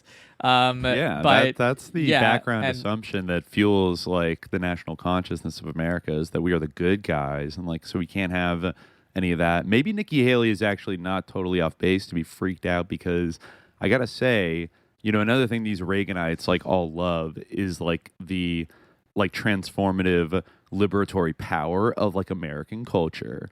Like, take these commies. No, we don't even need to bomb them. Just show them Star Wars, The Simpsons, and like all this heckin' rock and roll, and exactly. They love that shit. Just like and let's be drop real. The interview with James Franco on like North Korea, and then they'll all realize like And that liberals and conservatives believed in that shit for a very long time. I'd say up until maybe since I think that they still believe in that. I think they do. A lot of them still do. But here's what I think is interesting now, because I live in Los Angeles, and let me tell you, the movie industry, the TV industry, all that shit, not doing too great. Yeah. And all of these like and journalism, like it's all fucking collapsing. And I don't think we have quite the same pull. Look at our blockbusters, like how the amount of them that really become like the Marvel shit was the last thing that really kind of like was I remember when we were in Russia in 2012, like in Pushkin Square, there was like a massive like Avengers fucking like banner, I saw Avengers stuff like Age all of the Ultron. time when I was living in Russia. That was big for a while, but now you know what, like Marvel movies probably aren't getting played in Russia anymore, and China like gatekeeps that stuff pretty tightly, and they're making their own kind of stuff. Like in the internet, if you look at the music industry right now, like the people that are like selling out venues around the country and like booking with like evil Live Nation and stuff are like TikTok stars. Like that's the MTV of like young people now. That's the Facebook. That's like the Instagram. And it is like so. And you don't have, for the first time in really like modern American history, the main platform that everyone's obsessed with is not like an all-American creation, an all-American company that is in the same corporate web. I'm sure there's like ownership overlaps. Like I don't exactly the ByteDance thing, like how, and I think that their system's a little more subtle than like they're controlled by the CCP, like kind of thing. But it is like they're like half owned, like in capitalist terms, like by the government. So obviously, like they're not going to be an anti-China app, like you know what I mean? Like they're but it's clearly effective in a way. So maybe there's a fear that America is like lost their swag a little bit in this era, and like we can't counter PSYOP as well as we used to, and that's why these people are just freaking out about TikTok, because it's like beating them at their own game. Right. I think that is definitely a fear. I'm thinking about like when I lived in Russia, because I spent a little bit more time in Moscow than you, because I, like I said in our Parapolitics episode, like I studied at the Moscow Art Theater, and a lot of my professors there like were, I remember one time I had this one professor who was, that some of the students, like some of the like theater students, like actors, so like not necessarily like like right-wing people per se, were like playing like old Soviet songs like on like one of the pianos and like singing along, and this guy like got like really irate, and he was like, they like singing these songs. I do not think it is funny. They think it is cute to do this, and like it is funny. Like, and I was like, all right, like I don't even understand the words to this, but was he a boomer? All these guys were like, there older. you go. Yeah. There you go. And not all Soviet boomers are, but I feel like they're the target. They're like the target demo for being like, you know what, this sucks. Like, give me capitalism, and like they're the most emotionally invested in that. Where them and like the older Gen Xers, I guess, who are all the rockers in the '80s, like the old. It's like when you look at polls, like the older people like all miss the Soviet Union, and the younger people like didn't grow up with, like they just grew up in like shitty, maybe like the shitty 90s and then like the 2000s, and it's just been like Putin ever since. So it's a little more like they're a little more like disconnected from it, but also maybe more like curious about like, hey, like actually that was like cool. Like, yeah, I remember we went to go see this one production of King Lear that was kind of like King Lear kind of like Stalin, like vaguely in the play. So like obviously, you know, King Lear isn't like a heroic character. You know, he's tragic, but he's not. It's not like, you know, like a pro Stalin propaganda or anything. And it's just like kind of like a human, and also like it was just a text of Shakespeare's play, so it wasn't like you know directly. It was just through the aesthetic, because that's another thing about Russia. Like they actually like theater is like a cultural value there. You know, they actually care about and like they, you know, you can see a good play like really easily in Moscow. You know, not like in the United States where it's like almost impossible. But probably like, I would just like walk and like I would just walk past a random theater and go in and it would be great. Like, and I don't even like speak Russian very well, and I would be like, wow, I could appreciate like the performances and like understand what was going on, because like they like actually it's like actually a thing that like they care about cultivating as like an institution. But anyway, so like my professor, we were discussing this with him, not the same one but a different one, and he was so furious at this for like humanizing Stalin and implying that Stalin could have like humanity, you know, like or anything like that. Fucking Khrushchev mind virus, like really just, like, you know, and we especially like the artists. Yeah, like my you know, and we were like you know, the other people in the class, like we were all kind of like pushing back, like, you know, because we all liked it, and you know, like, but he was like, we would have none of it. He would have none of it, you know, like and yeah, so it. You think he voted for Navalny? I don't know. You know, I wouldn't be surprised. Yeah. I wouldn't be surprised, but like it's because that's like the type of thing where it's like not actually like. I feel like a lot of those people like just like want to live in the United States, you know, and like like in like maybe actually do live there part time or whatever, have like very loose ties like to you know, some because these institutions are powerful, like being like, you know, at a theater like that, sometimes like you actually can have like good connections and things like that, and that's part of the reason why like I was there. But you know, I've noticed that with certain like the like new money post-Soviet like move to America, and some of their children also like who grew up here and have this like we're better than them like bougie attitude about like those like fucking yokels back there who like these like chuds who thought the Soviet Union was good, like ew, like we're sophisticated, we're European, like you know, somebody like say like Zizek who just like endlessly kisses up to the fucking EU and like NATO all the time and is like I'm a Syria Slav, like you know, like take me seriously, you know, even though he's a clown, like they're just like always like gesturing at like accept me, and I just I hate it. I hate it. It kind of reminds me a little bit of like you know, some like Iranians now who like now sort of the brand of Islam like in Iran is like pretty terrible due to like the, you know, government. Like obviously like there are many things they did poorly, like, you know, even if there are some things you could say to their credit or to qualify it, like, you know, I'd say that there's many things they did poorly, but and like there's many reasons why people are like dissatisfied with them, like some of them more fair than others, but like the, you know, the brand is just like completely tanked. But like as a result you see like you know, people like refusing to step on like the flag of Israel or actually like being like pro-Israel, you know, and things like that, like because they like oppose the government. There's position. Well, no, he wasn't, which is so funny. Pahlavi wasn't really pro-Israel. Like he got mad at like you know, he would say certain things like you know, at times that would kind of signal that direction, but on the whole, like in terms of what he said, he was supportive of the Palestinians. I guess like, I meant more like the Savak maybe. You know, it was like they just collabed a lot, I think, especially in the 80s. Those ex-Savak guys, you know, and former, like it makes sense. Former Savak. But yeah, so but yeah, you kind of like that same kind of like a loss of like confidence that like kind of mutates in this weird way. But yeah, I think it's interesting that like China never kind of had that same thing and was able to like push through like in that way. It's very I think it's a very complex phenomenon, but I do it's interesting to think about like why exactly Like, because obviously it's not like there aren't the same sort of phenomena. There aren't reasons to kind of have that loss of confidence.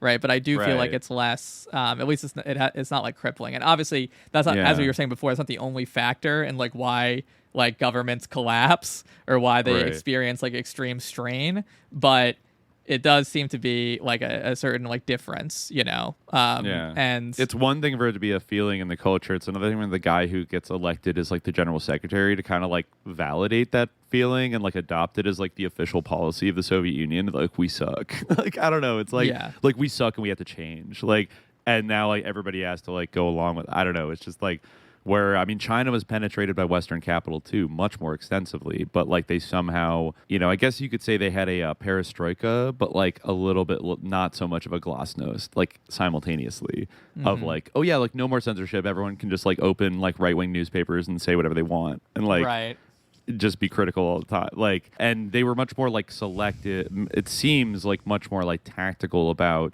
like how they invited in like Western investment. I mean, they were also kind of using it. You could almost look at like a certain parallel. Well, both the new economic policy, but also Stalin's policy of bringing over American engineers during the Depression to build like all of these infrastructure projects. Like they kind of tapped into something similar of like, okay, we're going to partner with all this, like with fucking like Bechtel. Like they did a bunch, like Bechtel did a bunch of projects in China. And it's like, okay, well, these guys are like the sus CIA, like engineers par excellence. Like we can do like a 50-50 thing with them and build up our productive forces.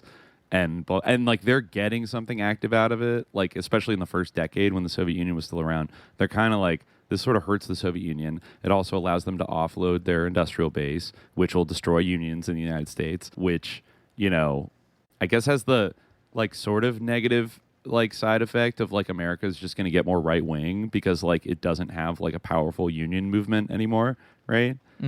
That's like something maybe because the stereotype about like the Chinese Communist Party is that I don't know, I've read like various books, like they always think like 50 years ahead. Like they, like Americans just like think short term, but like the Chinese are always like, they're like a century. They're planning the next century right now, blah, blah, blah. And I mean, that's probably like a simplified stereotype, whatever. But I do think they were mindful of like longer term like phases and like their 5-year plans and like, okay, like how do we get from here to there? And like, I guess do it in a way that, I mean, they had the Tiananmen Square thing, which was even turned into like kind of a fake psyop of like, oh, they massacred. Like, it's an interesting thing learning about that like years later that like, like the guy standing in front of the tank, like there was always like an implication, like this is the photo right before he was like run over by the fucking tank. Right. But then like if you watch the whole video, like a plainclothes like police guy just like runs out and kind of like grabs him and like takes him like away. And like there's not like, so we got arrested. And then like I think there were reports there was like just like a massacre, like where they just shot like thousands of people, but like didn't happen. Like, I mean, or I don't know, like it was, or like people started killing cops and then it like erupted into like a street fight, but it wasn't like a massacre. It was like Gladio fucking agents like started doing terror. Like anyways, they survived despite all of that and played the game like very carefully. And so, but anyways, they've definitely they definitely experienced strain. But yeah, I mean, it is like, I'm wondering like if in a way, like that's part of the utility of like, these kind of, I guess, this is a case where it almost does seem like there is like an aptness in calling these like parapolitical systems in a way because like of their unofficial character. When you contrast it with something like a planned economy, even like market socialism, when you have like an element of like central planning, these things, even though they are like kind of accounted for, and even though there is kind of a planning or at least a determination of them, they're not part of the official plan, they're part of the, whereas like, if there isn't kind of an allowance for that, or there isn't like sort of careful management of that, and if there isn't planning of that, then it can just kind of spiral out of control maybe, or become subverted. Because certainly it existed. There certainly was like a like the black world market of in the Soviet Union. Exactly. Like the informal economy was totally a thing. So maybe it just wasn't integrated enough. I don't know, but yeah. That's true. Yeah, I mean, a lot of it did hinge in terms of like public support. I think a lot of it did hinge about like people wanted more Western consumer goods, and like they couldn't get enough of them. Like they had enough bread and like milk and food. You know what I mean? Like it wasn't like, oh, they're starving, but like they wanted like some like Adidas tracksuits and like stuff.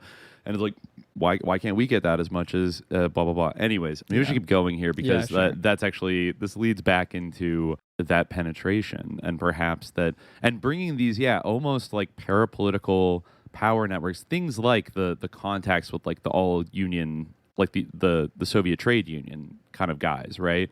That they say this is the most significant contact that Rappaport had because of his like personal relationships and his underlings in the Siberian oil districts. So there was a lot of, I think there was like a lot of stuff like that in the Soviet Union that did rely upon like, if you knew somebody that was in a different like department that you could kind of like hook things up, like there was that kind of informal power thing. And it seems like Rappaport is a guy who's like very skilled at like identifying those nodes of power, of like who's like the fixer middleman that I need to talk to that can bring me into something. And once Gorbachev just flipped the door open, like it just allowed people like this to just walk in and start doing their own kind of deals, which ended up, I think, being like fatally disruptive to the entire, like even the planned part of the system. So, okay, this is an interesting section here called Money, Facts, and Correspondent Accounts. Block writes that on June 15th, 1992,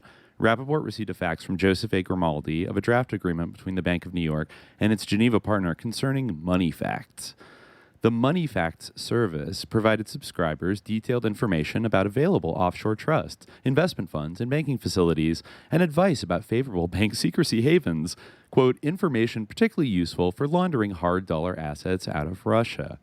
Although this deal with the Bank of New York was finalized in 1992, the actual marketing of Money Facts by Rappaport and his pals had begun no later than May 1991. As we noted earlier, Burt Kanter was heavily involved in this venture.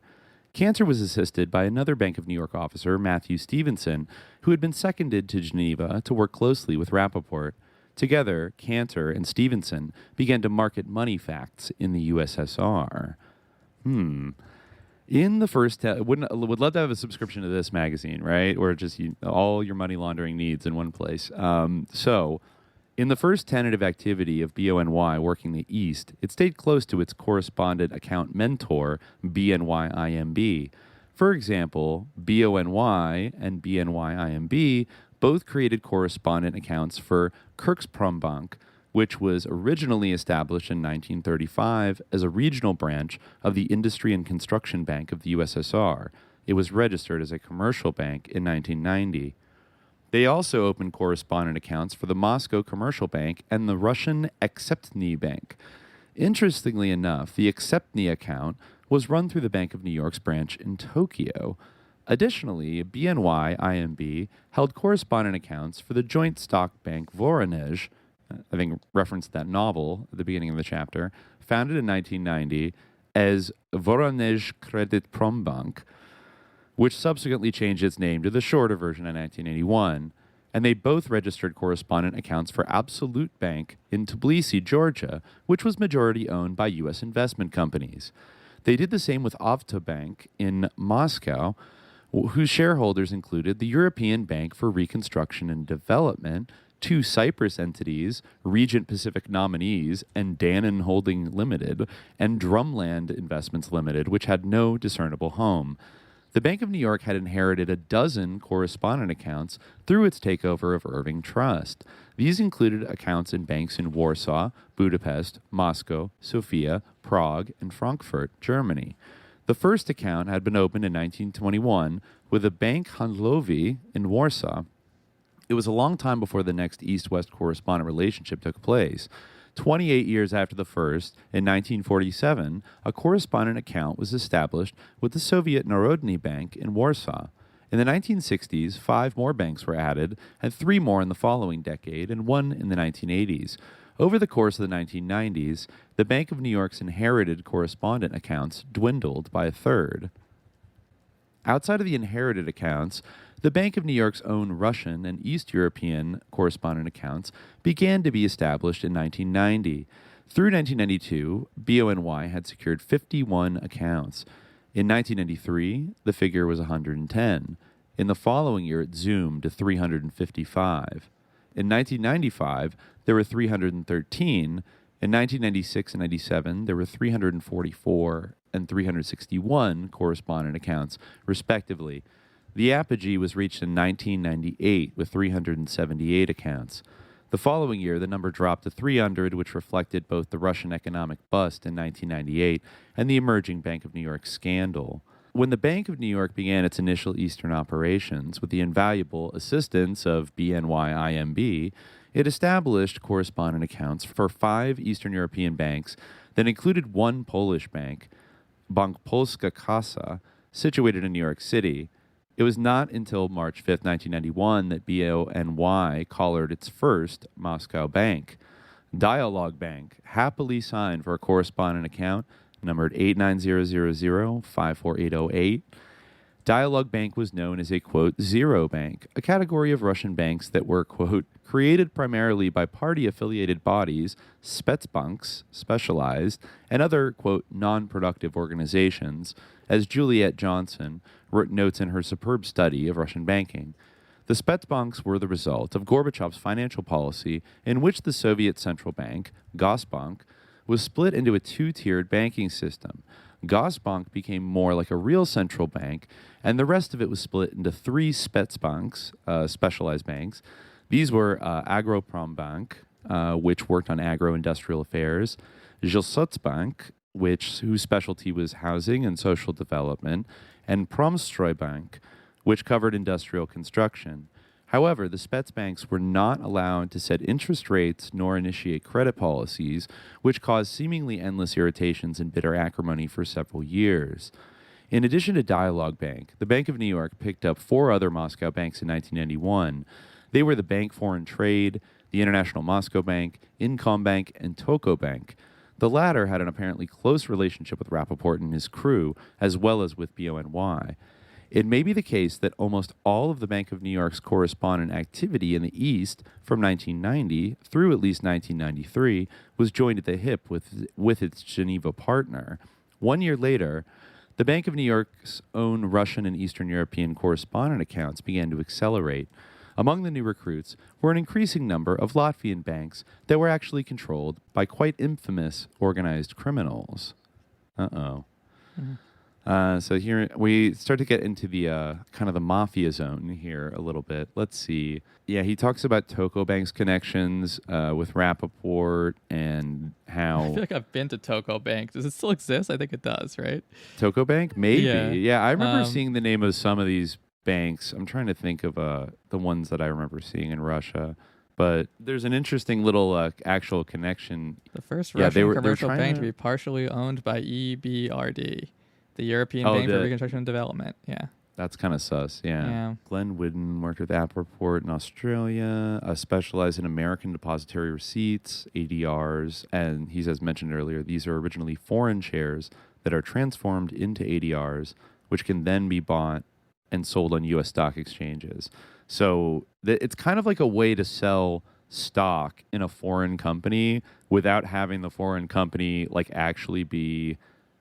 go through the same scrutiny, I think, that it would need to get registered on the U.S. stock exchange. So you could buy these American depository receipts that are originally foreign shares, but then they're dollarized, and you can invest in them, basically. So that was a huge mechanism by which a lot of this money floating from Russia to the Bank of New York was coming back and being converted into ADRs, which could then be, I don't know, sort of legally, it's kind of a way to launder shares in a company that are sus and illegal, and the profits thereof. So, yeah, they talk about Charles Schwartz, who was in Geneva. He was the point man with Toko Bank. In October 1992, Schwartz sent an enigmatic message to Rappaport and his daughter Noga regarding an affidavit and Toko Bank. There was no subsequent explanation. And he kept sending the messages, including John Greaves, another guy, the corrupt general manager of Rappaport's Swiss American Bank in Antigua. Greaves wanted to alert Rappaport about a deal between Toco Bank and Britain's NatWest Bank. I guess they were talking about this a lot. He talks about, his daughters Irith and Noga were working for Rappaport. They're just talking about these like weird memos they were just like sending back and forth like in the early 90s. Mm-hmm. One had a short message that ended with a cryptic series of numbers and letters. EB97349.4/GEUU, possibly verifying a communication sent the week before. So they're kind of like communicating in code and being very sus. They were these communications involved the Swiss law firm of Perrin, Python, Schifferle, Peter and Partners in Geneva, and it does say that the Schifferle law firm was firmly in the Rappaport camp in the battle between attorney Jay Kaplan and Rappaport over the MINE Liberia versus Guinea lawsuit discussed earlier. And also says Schifferle may have been involved with Rappaport in a Vietnam shipping venture. But this is interesting about Schifferle. That connects back to a lot. He says that one of the extraordinary benefits of this office log they got is the leads it provides to otherwise obscure but important players. Lawyer Pierre Schifferle is a case in point. He is, in fact, a very well-known Swiss attorney and politician with a penchant for illicit activities and right-wing bullying. In 1987, he served as a deputy in Geneva's cantonal parliament, representing an extreme anti-immigration party called Vigilant. Not our kind of vigilant, a bad kind of vigilant. His run in parliament lasted 3 years. And, this is such a shocker, he was deeply involved with the notorious World Anti-Communist League. Despite his political and legal reputation, Schifferle had a number of close calls with criminal justice agencies. For instance, in 1990, the British Serious Fraud Office tried to interview him about his role in a firm that the SFO raided for alleged criminal activities. This was chicken feed compared to Schifferle's activities in illicit weapons deals. He was caught out by a Swiss group, Les Ramoneurs, active in investigating serious human rights violations. Les Ramoneurs undertook an undercover operation to expose Schifferle's complicity in an allegedly large-scale weapons deal. Formerly a member of Swiss military intelligence, Schifferle was asked to assist an operation involving a 1,000-man mercenary force in northern Angola. The undercover operative, who had a hidden tape recorder, told Schifferle that he had a budget of $65 million. Schifferle said, quote, he could get fake end-user certificates from corrupt civil servants and that he would take care of the bribes. He also reminisced about his experiences in illegal weapons sales. For example, he talked about his days in Paraguay in 1975, when his friends worked a deal in which fraudulent end-user certificates for submarines that were supposedly destined for Paraguay, of all places, were actually going to Taiwan. All right, so we got a big wackle fucking sus lord who is Rappaport's lawyer and loves arming like counterinsurgencies in Africa, interesting, and South America. Now, the other guy that was working for Bank of New York, Inter-Maritime Bank, on this Russia stuff was, let me see, I think I looked into this guy a little bit. This is an interesting figure. Matt Stevenson, a literary man. So he says that, as mentioned earlier, Matthew Stevenson played an increasingly important role in the new BNY-IMB. In fact, he quickly became Rappaport's main man. Stevenson's background is both unusual and significant. His paternal grandparents were Milivoj Stoyan Stanoyevich and Beatrice Louise Stevenson. The Stanoyevich name was dropped by the next generation. His father is Nikolai S. Stevenson, who has had an extraordinary career.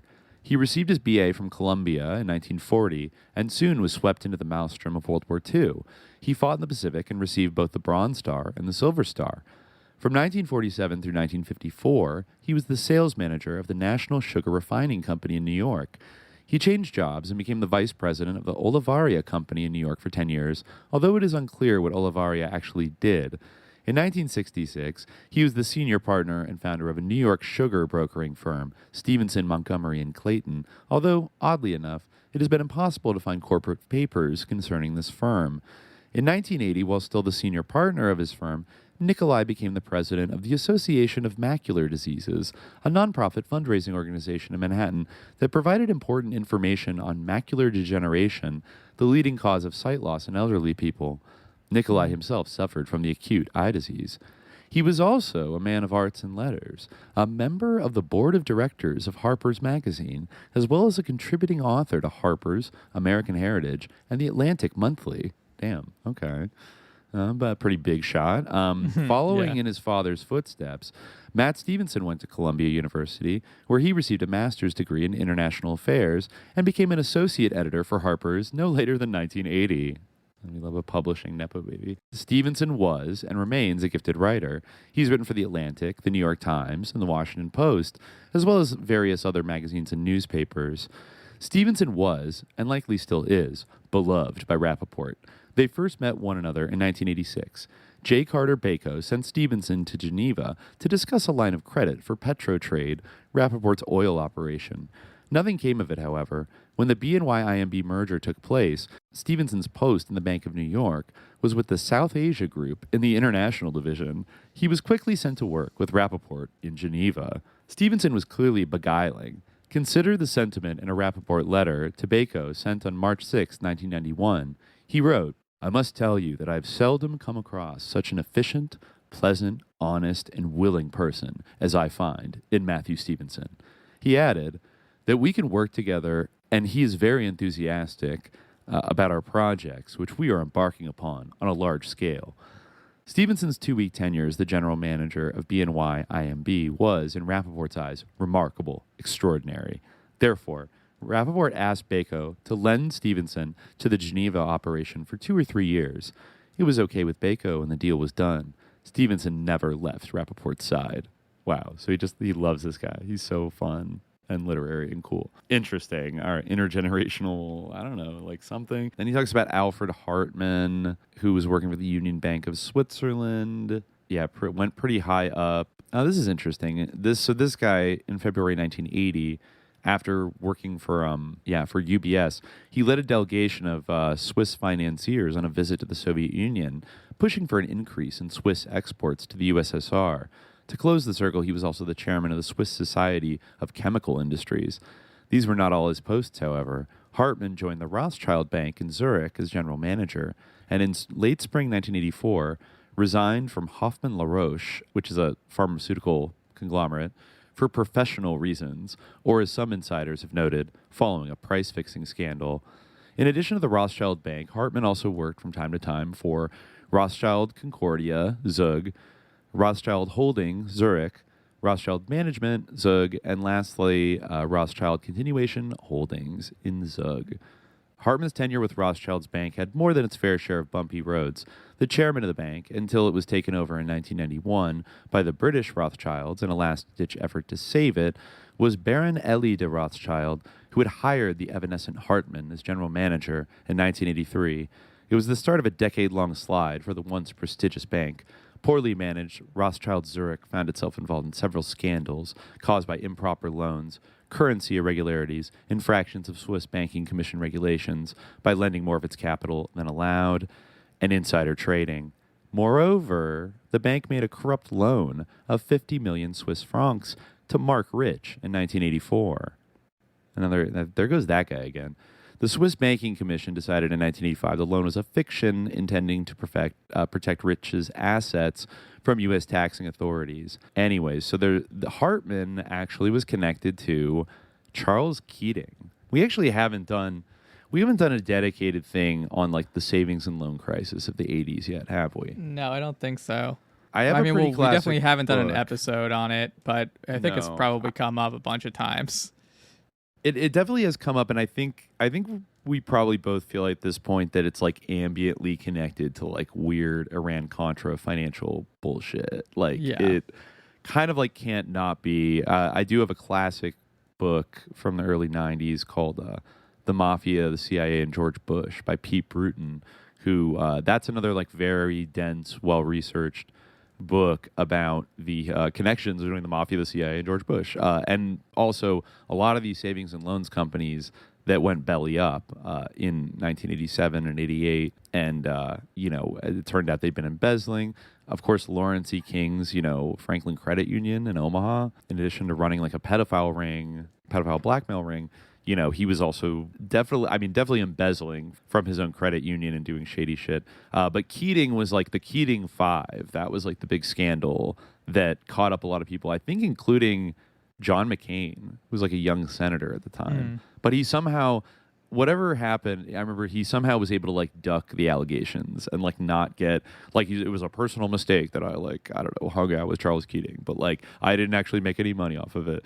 But it was, I think a few people did go down. But so there's a connection with this Hartman guy and Charles Keating here. So Block says that in his less than stellar career, Hartman also dealt with one of the premier American savings and loan fraudsters. In 1986, Hartman and Charles Keating, the owner of the criminal enterprise known as Lincoln Savings and Loan, together formed Trend Invest, a Bahamian currency trading firm suspected of hiding millions of stolen S&L funds. Hartman's shares in Trend Invest came via a company known as Dearborn World Corporation. Keating, who had lied in various legal documents, claiming he had no personal offshore accounts, was also an important investor in the Saudi European Investment Corporation nestled in the Netherlands Antilles and which owned the quite obscure Saudi European Bank. Huh. Yeah, see, it's like more than just like a embezzling scandal. This guy was fucking sus. Yeah. Joining him in this I spoke too soon. Joining him in this venture was a fairly large crew of BCCI principals and politicians from France, the United States, Saudi Arabia, several Persian Gulf Emirates, and other countries. Among the many co-conspirators was Gaith Farone, BCCI's most significant frontman. Wow, the whole gang's there. So then we get to Banca Nazionale del Lavoro, BNL. This is another sus Italy connection here. Not only was Hartman a Keating man and a Rothschild man, he was also a BNL man. Hartman was the chairman of the Zurich branch of the notorious Italian Banca Nazionale del Lavoro, BNL. They were the bank at the very center of the secret U.S. munitions deal with Iraq, briefly discussed in Chapter 5. BNL booked the overnight transactions between the Central Bank of Iraq and BCCI. On Hartman's relationships with BCCI and BNL, Congressman Charles Schumer, it's always funny to see him popping up. As a rabble-rousing young congressman. Mm-hmm. The chairman of the Subcommittee on Crime and Criminal Justice had this to say in a letter to the chairman of the Permanent Select Committee on Intelligence in 1992, quote, by Schumer, subcommittee staff learned from a knowledgeable source familiar with BCCI records in Federal Reserve custody that BCCI's Miami agency placed $100 million at BNL New York in approximately 8 separate transactions during the period May through October of 1989. We have also learned that Dr. Alfred Hartman, a BCCI director, was also a director of the Lavoro Bank AG Zurich in Switzerland, as well as holding positions on the boards of directors of other internationally oriented financial institutions with whom BCCI did business or owned, such as the Banque de Commerce et de Placement, BCP, in Switzerland, which also may have had a part in the Iran-Contra affair. It's so interesting watching young John Kerry and Chuck Schumer popping off about this shit, and then I don't know what happened. Wow. Obviously both of them fucking suck now, but I wonder what. I'm sure they always sucked, but they for partisan or self-interested reasons, or political reasons, had a reason to say something about this. For reasons had a reason, you know what I mean? Sure. And I guess, Bill Clinton getting in there was a really smart move because then, you kind of had to shut the fuck up about this after 1992 because you weren't, just calling out the Republicans. It's kind of like Epstein now where, it would be, great if it didn't, implicate literally everyone in American politics, or at least both major parties. So, right.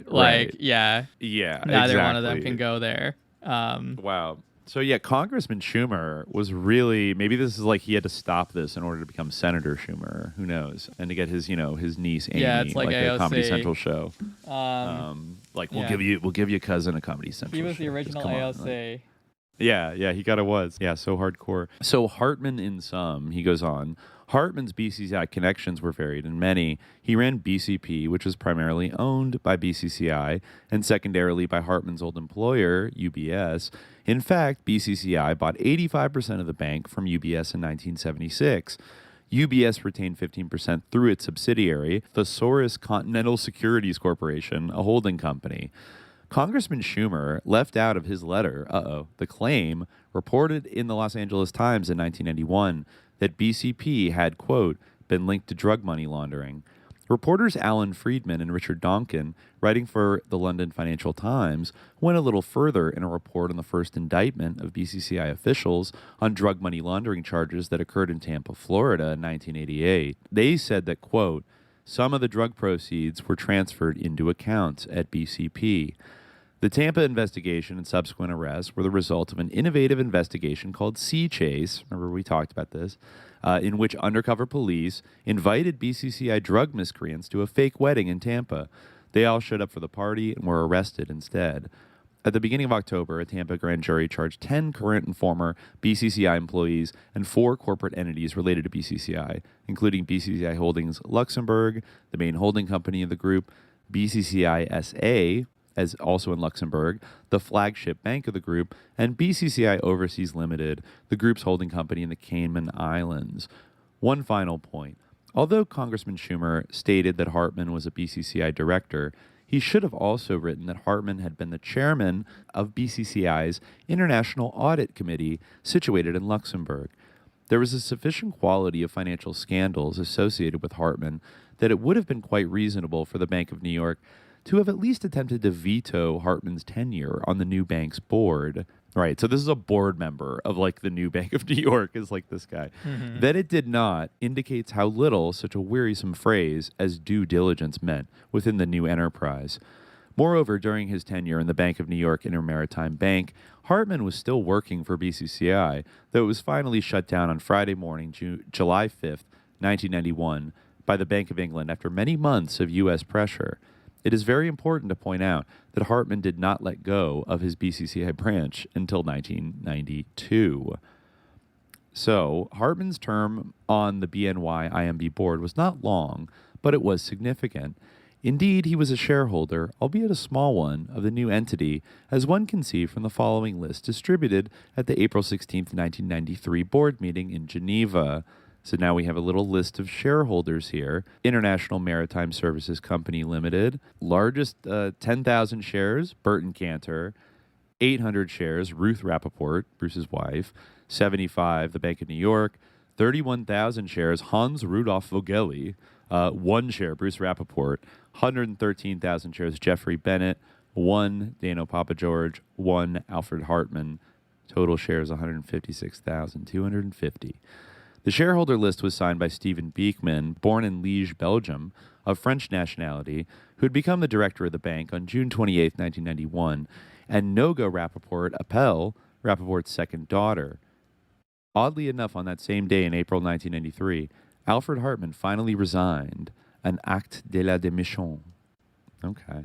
Then they had a meeting the next week, and Rappaport opened it with a tribute to Hartman, quote, for his invaluable contribution to the board of directors and his dedication to the Bank of New York, Inter-Maritime Bank, Geneva, during his tenure. In addition, he expressed the thankfulness of the whole board of directors to Dr. Alfred Hartman for introducing Dr. Guido Condrao to BNY-IMB, whose vast experience and expertise in international financial and legal matters shall help BNY-IMB to expand its business in the Eastern European countries. Hartman's share was taken over by Condrao, C-O-N-D-R-A-U, Condrao, a former senior VP of the Swiss Bank Corporation.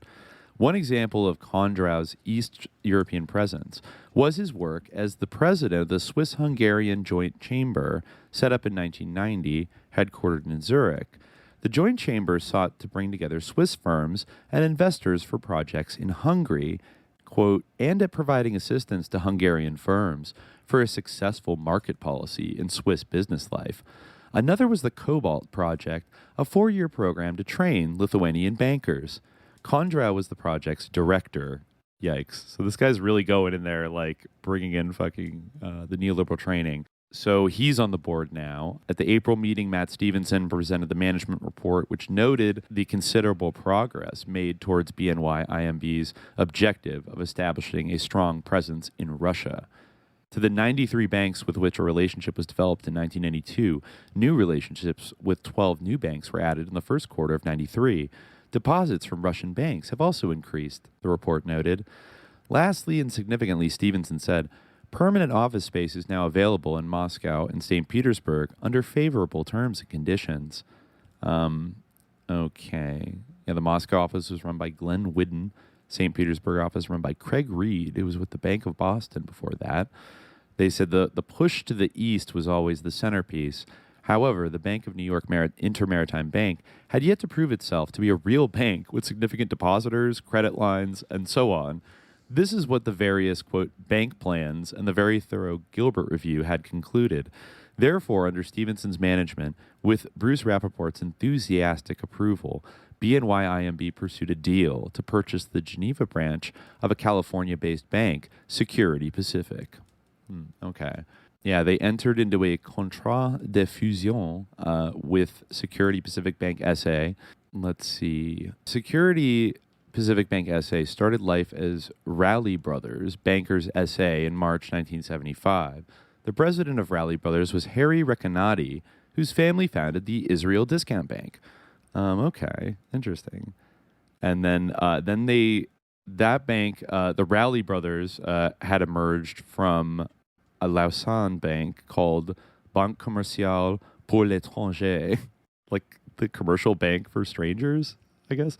And they had a relationship with the B&L Bank in Rome before the scandals of the 80s, blah, blah, blah. Then I guess they had a base of operations in Los Angeles in the early 80s. Names a lot of people here, and kind of skip through that. But there was some overlap with like people that were on the boards of like Inter-Maritime Bank going back to the 60s. Oh, interesting. On August 1992, Harry Recanati sold his shares of Security Pacific, held in Ralph-Henog Limited in the Cayman Islands, to the Bank of America National Trust and Savings Association in San Francisco. He then tendered his resignation with Security Pacific Bank, and Block says that clearly all this somewhat feverish activity took place because BNY-IMB wanted and needed Security Pacific's assets, which would substantially increase BNY-IMB's still scrawny portfolio. The buyout began in earnest in 1993. So this is like their attempt to like become more of a like real looking bank.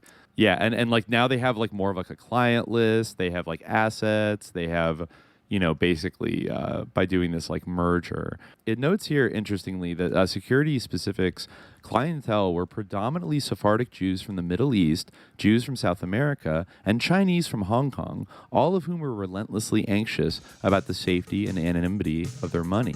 Now they had become part of the BNY-IMB hot money sanctuary. Oh, wow.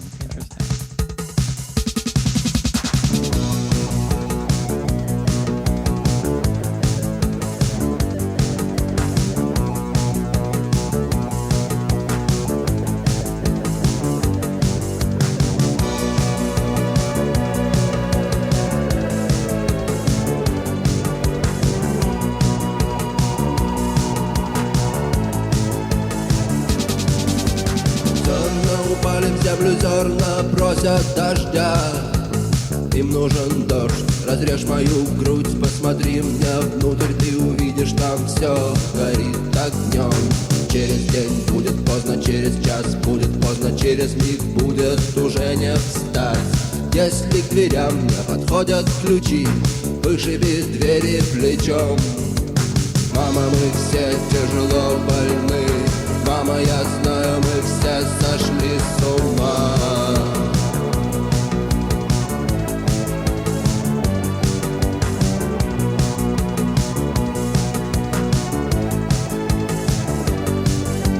Сталь между пальцев, сжатый кулак, удар выше кисти, терзающий плоть. Но вместо крови в жилах застыл яд. Медленный яд, разрушенный мир, разбитые лбы, разломанный надвое хлеб. И вот кто-то плачет, а кто-то молчит, а кто-то так рад, кто-то так рад. Мама, мы все тяжело больны. Мама, я знаю, мы все сошли с ума.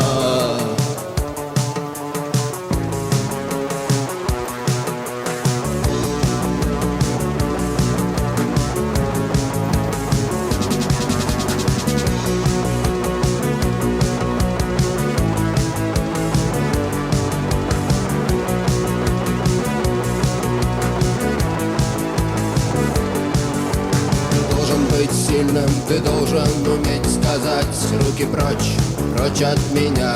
Ты должен быть сильным иначе зачем тебе быть? Что будут стоить тысячи слов, когда важна будет крепость руки? И вот ты стоишь на берегу и думаешь, плыть или не плыть. Мама, мы все тяжело больны. Мама, я знаю, мы все сошли с ума. Все тяжело больны. Мама, я знаю, мы все сошли с ума.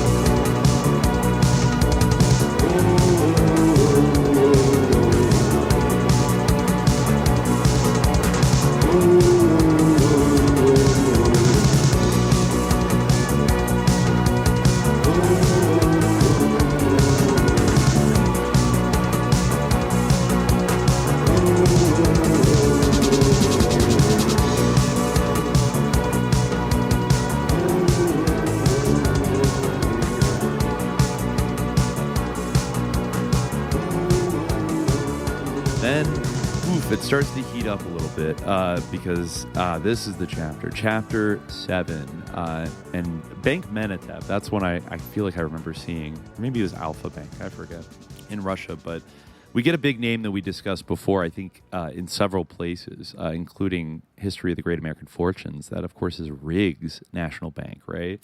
Mm-hmm. Remember Riggs? Maybe from, I forget, it was from like the second or third Hot Gap episode.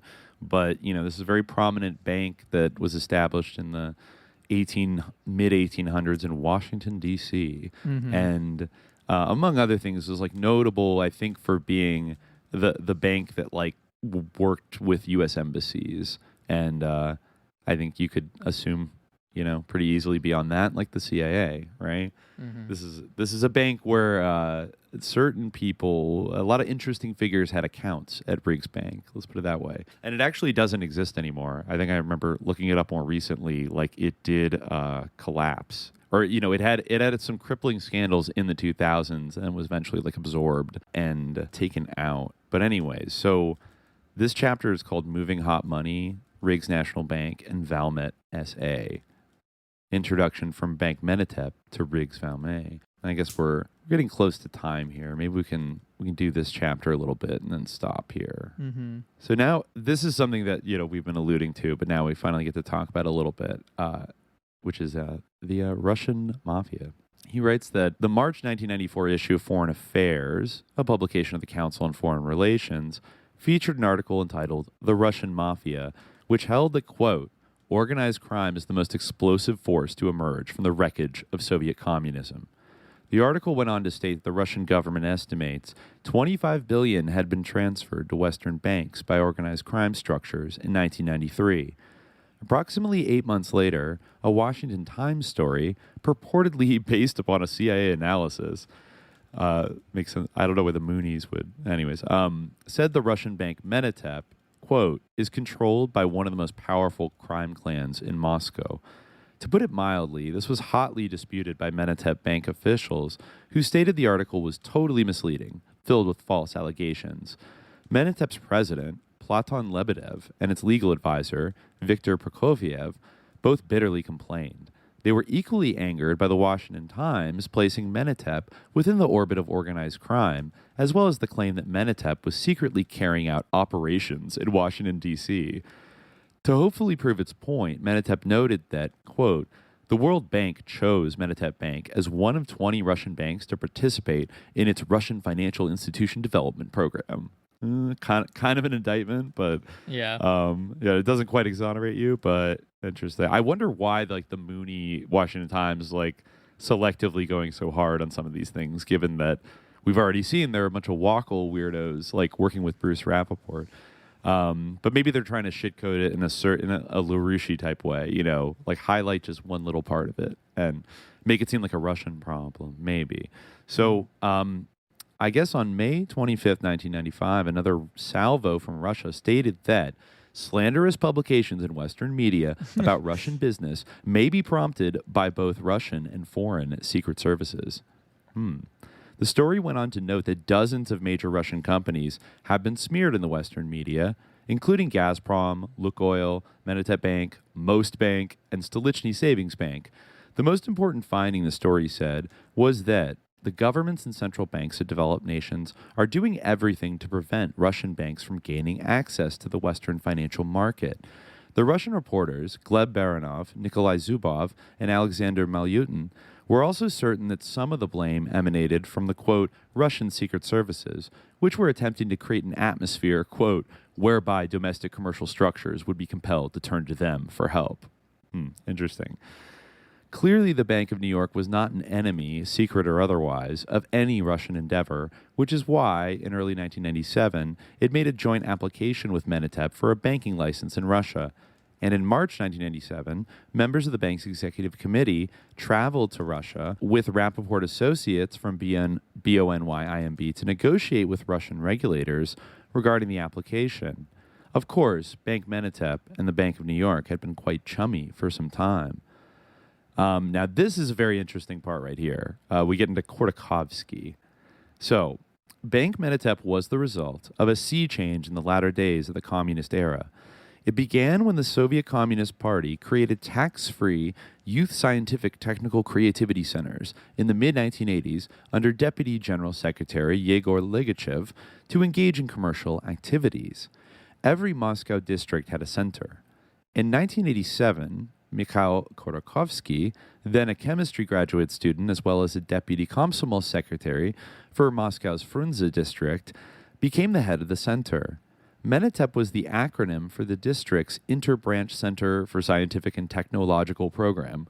The Menatep Group evolved from those business activities, especially through the resale of computers, where profits were made capitalizing on the difference in price between domestic and foreign markets, as well as the differential rates of exchange. In 1988, Menatep Bank was officially registered. Almost 3 years later, in 1991, Menatep put together the first public offering in Russia since the Bolshevik Revolution. Its subsequent rapid growth was enhanced by currency speculation.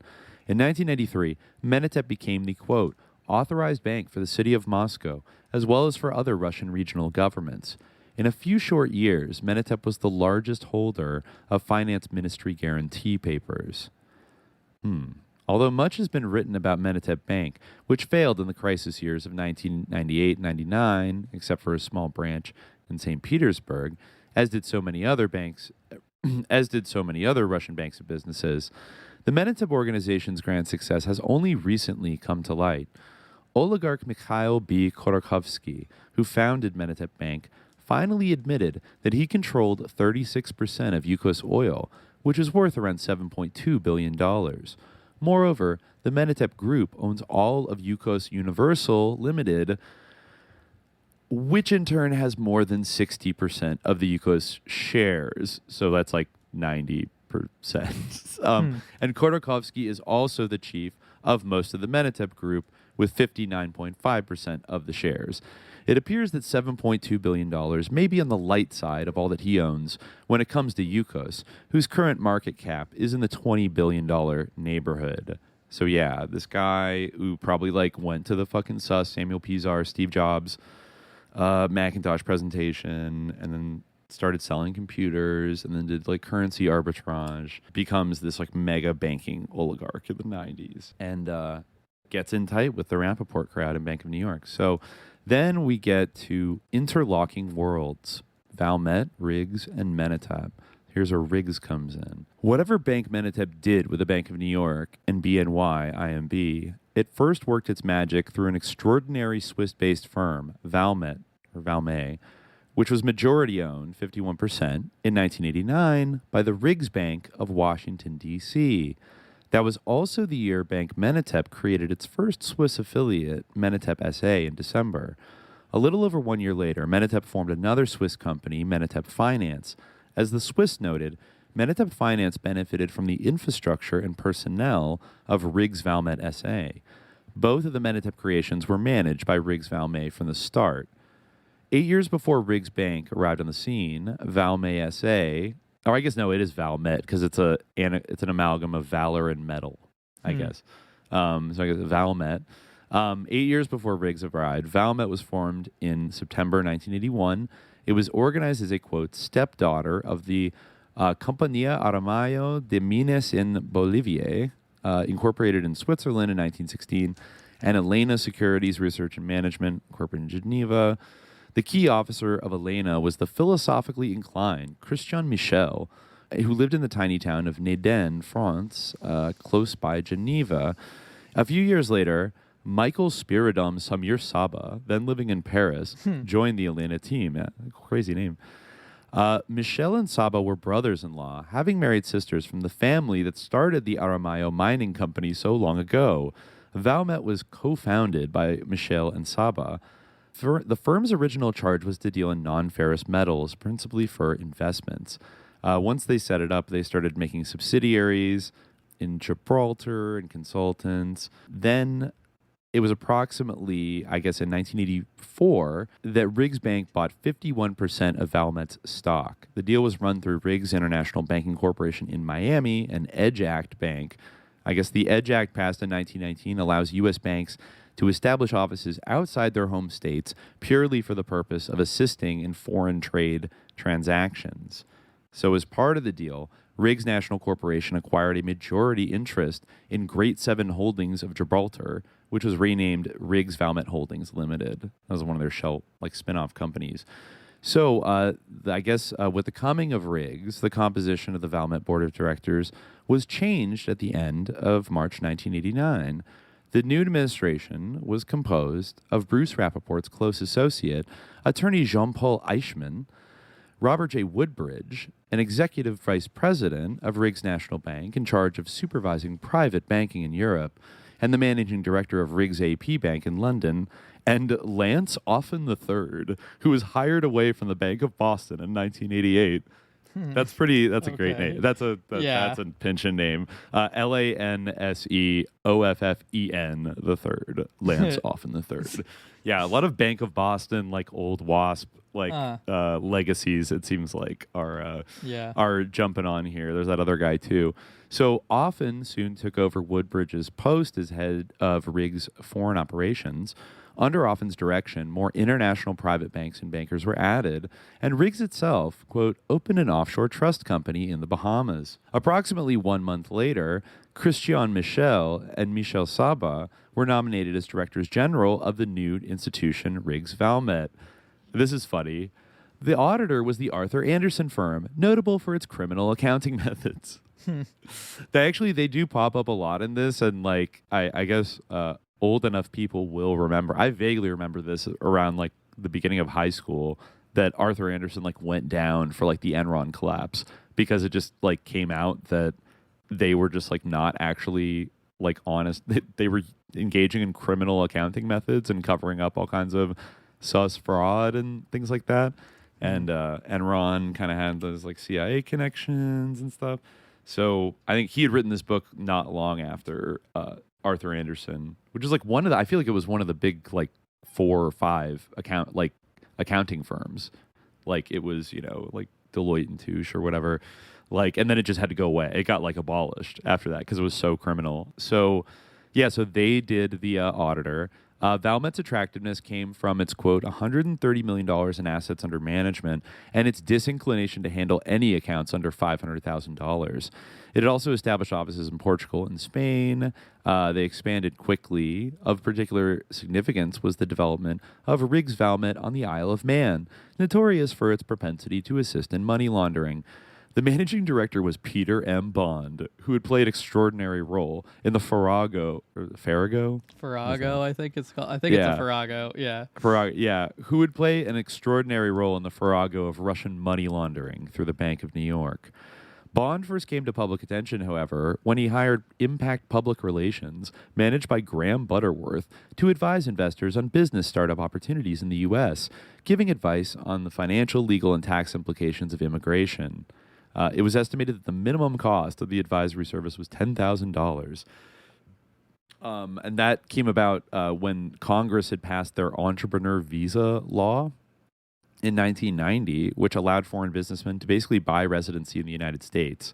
It was called at the time a Visa for Dollars scheme. So I guess in order to become a U.S. resident, investors had to convince U.S. authorities that they were ready and able to invest $1 million in a new business enterprise as well to create a minimum of 10 new jobs. That's so fucking dumb. Wow. That's why all the property in big cities is owned by overseas shell companies, is because of shit like that. Wonderful. So then, moving on to this next section, the Riggs-Valmet marriage was consummated, according to Michelle Saba, because Valmet needed an infusion of capital and Riggs wanted to do business in Eastern Europe and Russia. The key players were Christian Michel and Alton G. Keel Jr., who had joined Riggs National Bank of Washington as a senior executive vice president in November 1989, right after he stepped down as the U.S. ambassador to NATO. As the U.S. ambassador to NATO. Amazing. When we interviewed Saba, he characterized them both as active members of the libertarian movement and said that their philosophical affinity is what really brought them, and thus Riggs and Valmet, together. What this also means, of course, is that senior White House officials in the Reagan administration knew and apparently approved of Keel's affinity for libertarianism. This is not really surprising, given that House Majority Leader Dick Armey, the amazingly named Dick Armey from Texas, U.S. Senator Phil Gramm from Texas, and failed presidential candidate Malcolm Forbes Jr., as well as significant others on the political scene, have long advocated libertarian ideals and are particularly enamored with the work of Viennese economist Friedrich von Hayek, who coincidentally is an icon of the new entrepreneurial Russians. No. Indeed, President Reagan, according to biographer Roland Evans, voraciously read the work of von Hayek, a view supported by author Martin Anderson, who commented that President Reagan, quote, read and studied the writings of some of the best economists in the world, including the giants of the free market economy, Ludwig von Mises, Friedrich von Hayek, and Milton Friedman. Oddly enough, however, libertarian precepts are solidly against any governmental interference with business whatsoever and are hostile to democratic nation-states. Nonetheless, Friedrich von Hayek was certainly a particularly significant free market guru. He just sums up this is actually, I didn't realize this, but von Hayek, along with Ludwig von Mises, had been initially trained by Karl Menger, who has been described as a retainer of the Habsburg and Wittelsbach royal houses of Austria and Bavaria. Wow, and a seer of Austrian I didn't realize that economics. Either. That's really putting a lot together. Habsburg psyops. It's really putting a lot together. Psyops. Well, have you ever seen, I'm bringing in Twitter bullshit, but have you ever seen that Habsburg guy on Twitter who has a bunch of fawning? So. He's kind of culture war sort of guy a little bit. Yeah, he wrote based Habsburg. He wrote some stupid book about going back to monarchy. That's funny or something. I didn't even know that he wrote a book. Was it called Based Habsburgs? I don't know what I don't. It would be funny so, if it was called that. That's what he should have called it. But anyway, but definitely I've noticed that people like Vermeulen and all those people all the people who love Viktor Orban fawning over the one Habsburg guy on Twitter, it's kind of bringing the two worlds of conservatism into line for me a little bit to read that. A little bit, the hyper libertarian streak, but also it stuck out to me when he said they're hostile to democratic nation states, and I'm kinda they just they want there to be a government, but not to interfere in anything, or the extreme ones are ANCAPs, I guess, and they believe in I don't even know, just corporate governance of everyone. You're owned by whoever you work for or something, or totally. They make the laws. It's some kind of cyberpunk dystopia that they believe in. But but it is interesting. They kind of stick out to me because I don't really necessarily. Yeah, I feel I guess again we were kind of talking about how democracy is often a meaningless term, but I don't really necessarily think of libertarians as being anti-democratic per se, because there's such an emphasis on freedom. But in a way, it kind of makes sense. But they don't have much of a use for a kind of a voting system. No, they don't think that the choices of the poor people who work for you theoretically, should have to influence what you can do. Yeah, so that makes it right. Yeah. Well, that's I actually forgot that Block kind of goes in on this libertarian angle for a minute, and this is kind of a funny part because he doubles down on these Valmet guys were like really into like this like weird like dark elf like libertarian philosophy. Yeah. And he says, involved in a bunch of groups, but in this section advocating libertarianism, he says, Michel is the author of a number of interesting essays that have established his bona fides as an important guide through the principles of libertarian philosophy.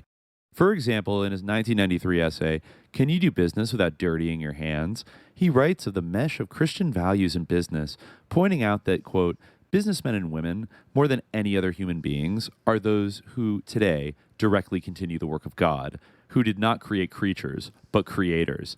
Thus, the essence of business is creation. Therefore, he notes, if you look around, those who transform the world, who build, who transport, who circulate information, who clothe, who feed, are not priests, soldiers, politicians, or intellectuals, but businessmen and women.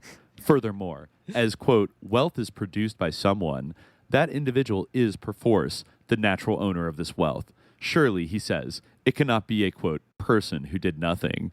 Moreover, like it's literally what a businessman is a lot of the time. Yeah, exactly. Moreover, like it's yeah, what fuck like you. what are you talking about? This is the exact opposite of what like capitalists are, the people who actually made the value or actually did the work. Well, no, you're wrong. Moreover, though the business class is often decried as parasitic, a dictionary example, a wealthy class parasitic upon the labor of the masses, Michel explains that this is nonsense, a failure brought about by both short-sightedness and a stubborn belief in the absurd Malthusian doctrine in which all resources are finite. He writes, the inventive capacity of man as a co-creator overcomes the apparently finite nature of the world. The truth is that there is not one cake to share, but as many as we want to produce. Business, he argues. That has nothing to do with what he just said to me. Yeah, I know. That's kind of like, I get it. It's kind of an argument against...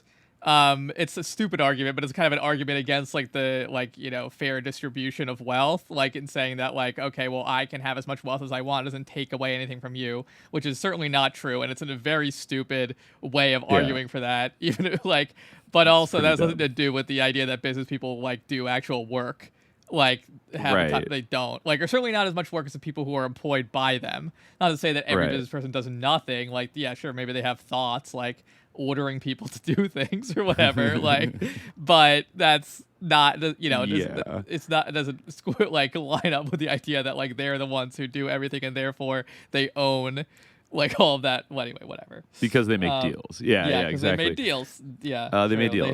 This is the triumph of the deal. Is really takes a lot of work if you think about it. Like the guy might have a firm handshake. Your hand might be hurting all day from that handshake if it's firm enough. I know. Yeah. So he's business. Michel argues, is the contrary of the jungle. It's funny to think about the Bush New World Order speech for like, the rule of law instead of the rule of the jungle, not the rule of the jungle. Like creepy fuck. Because it is the opposite of parasitism and predatory strategies, because it is a life of work and creation. Michel continues his thesis claiming that price does not equal value. In this section, he attacks those who criticize what they call the unequal exchange. His point is that any exchange must in all rationality be, quote, unequal. Thus, it is this inequality which generates wealth. Michel's example, buying a pen that costs 10 francs, is worth more for the buyer and less for the seller, is elegantly simple. When I buy the pen, he comments, we both make a bargain precisely because the terms of the exchange are unequal. Okay, whatever. I don't care about that. And as for business corruption, his point is that those in business in countries where traditional racketeering is rare, who, quote, do not carry out business in a voluntary consenting relationship with others, unable to offer a product or a service that the general public wants to buy, have recourse to coercion, hence corruption, through political means.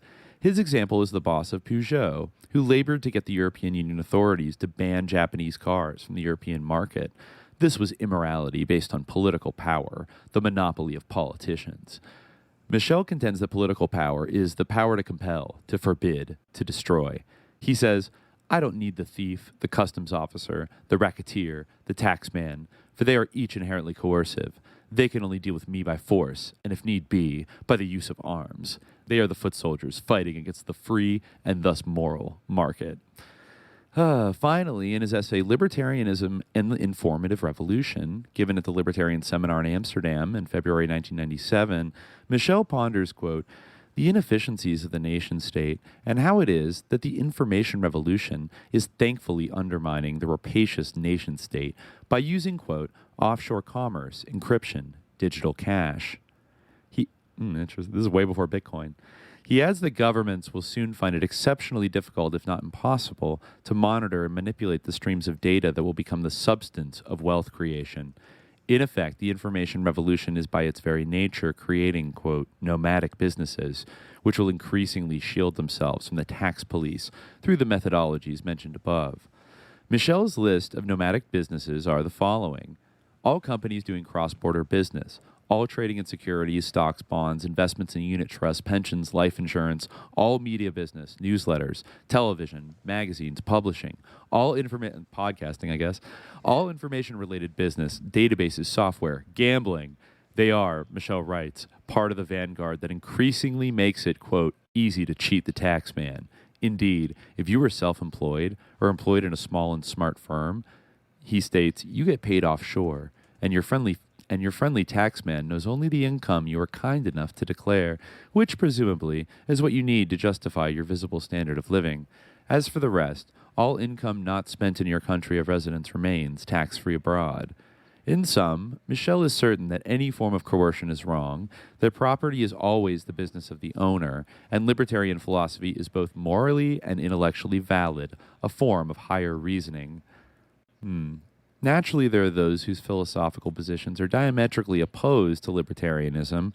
Many oppositionists are convinced that libertarians have created an intellectual system in which the heart of the matter is that various forms of what others call financial crimes are intellectually justified.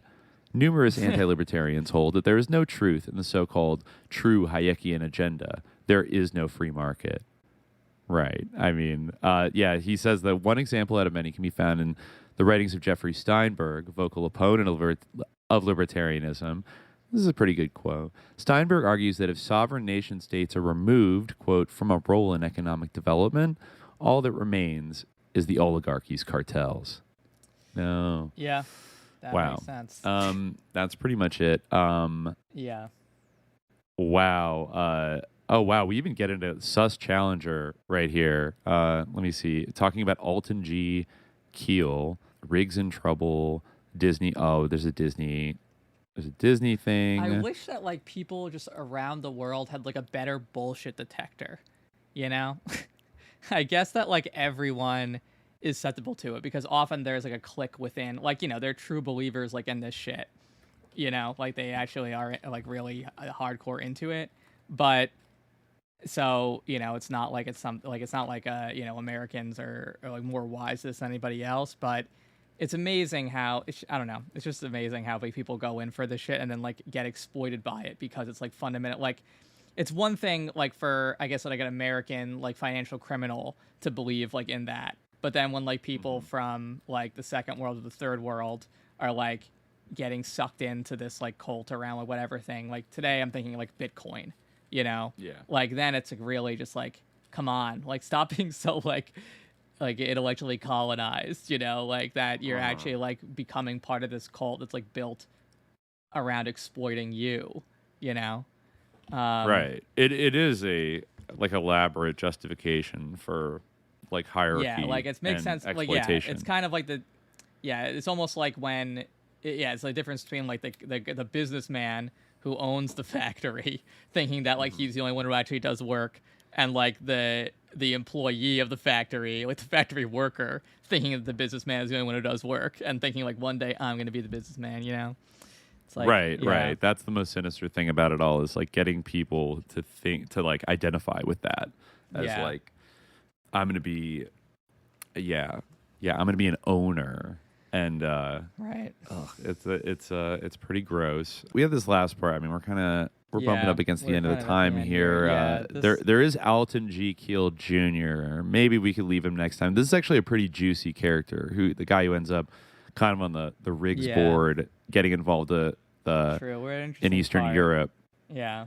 Yeah, the guy who like literally goes from it being like the NATO ambassador to like joining Riggs. We're not done, as we were saying. In fact, we're not really close to done.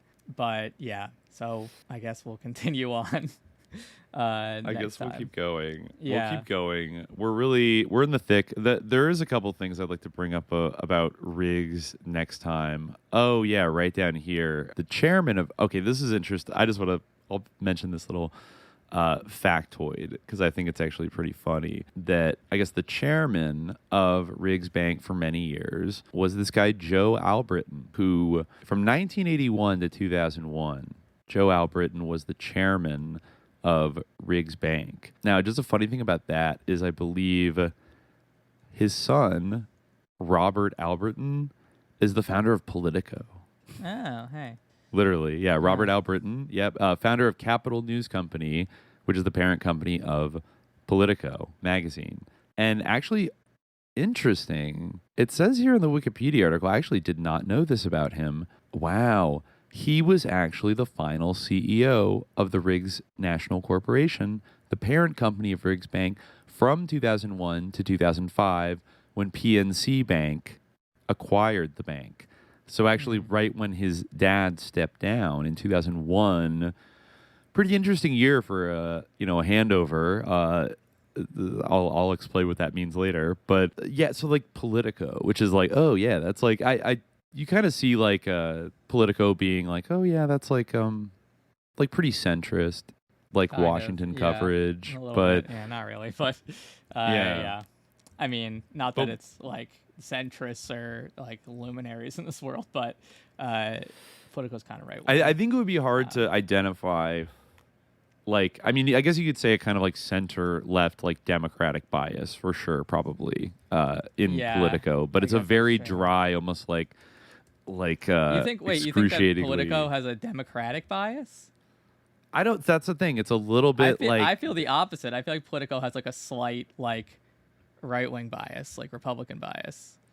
I honestly haven't looked at Politico. I feel like they've fallen off a little bit. They really had their time in like the late 2000s and like early to mid 2010s. Well, I'm just looking at the top. I feel like I can tell within 10 seconds like where they fall on the spectrum. Oh, interesting. Yeah, it's a little, attacker of Nancy Pelosi's husband. Media biases leans left. I guess like, maybe I've just seen things that, but I mean, I don't know. I don't know if like allsides.com is to be trusted, but yeah. Who can trust anything anymore? Centrist on American politics and Atlanticist on international politics. I mean, I guess that makes sense. They're very like Atlantic Council, like NATO, basically. Yeah. Like but kind of like straight down the middle. Like they almost have like an NPR vibe a little bit, but more like DC, like Beltway focused than like NPR.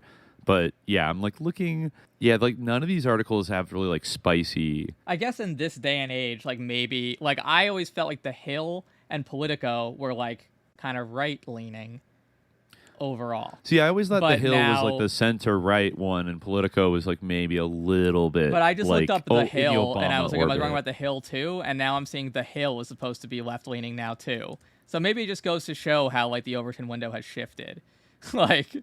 Maybe, yeah. I mean, the Ukraine thing got like DC Beltway people to be like bloodthirsty, like warmongers in a way that, feels a little bit. I mean, they've been kind of building up to that for a while, but just the openness of it. And I'm looking at this article right now. 5 challenges for NATO's next chief, Mark Rutte. And I feel like this would probably be revealing.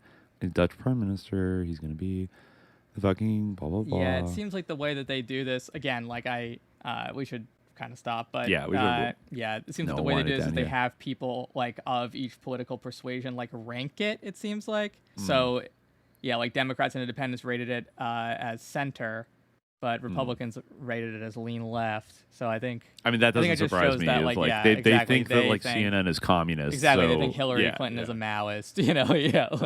Right. So something that the libertarians kind of like that was definitely I think a byproduct of like the libertarian movement was like any like not even like New Deal like Democrat is like a communist because they're like a statist. Like they're all about like taking your tax dollars and like telling you what to do and so like they're basically there's no difference. It's just like a kind of like a too hardcore of an like a left anarchist would see like anything that has a state is like bad. It's not good. Definitely.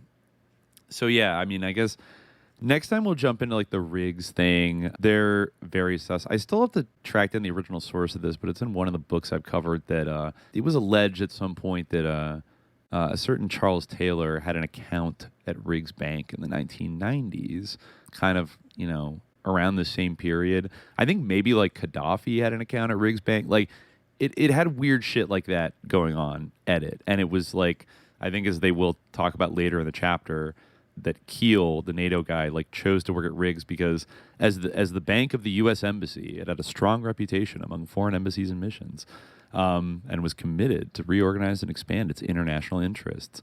So, this is a bank that has been like steeped in the spookiness, spooky Cold War activity, like very deeply. And in fact, like kind of had to like be like bought out and like abolished because it was like too sus. Like the susness kind of started catching up with it in the early 2000s when I think probably to some degree like looking into like 9/11 adjacent financing stuff. I think you might find some things connected to Riggs Bank that are like a little bit shady. So yeah, I think we'll start there. But so right now, I mean, we're watching these Rappaport entities kind of take over like the Bank of New York, or synergize with the Bank of New York, and set their sights on Russia as the great new gold rush of the 90s, and as establishing just collecting this like Avengers group of just like the sussest people like ever that like love business and ripping people off. And like it'll be interesting a little bit later to contrast this like libertarian ideology with the kind of the thieves in law like ideology of the Russian mafia, because he did mention there that like von Hayek became like these like Russian kind of gangster business people like love von Hayek, and like in the other book, the Red Mafia book I'd read, a lot of them kind of go off about like they do sound like Margaret Thatcher or something. They just like love like they don't want to be like stopped by anybody. They want to just like make as much money as possible and like never be bothered. And they think it's like by their code, it is just to like rip off the government and like steal from people and like et cetera, et cetera. But there's certain codes like of that like subculture that I don't really know if the libertarians and these like spook assets like even had some kind of like code besides.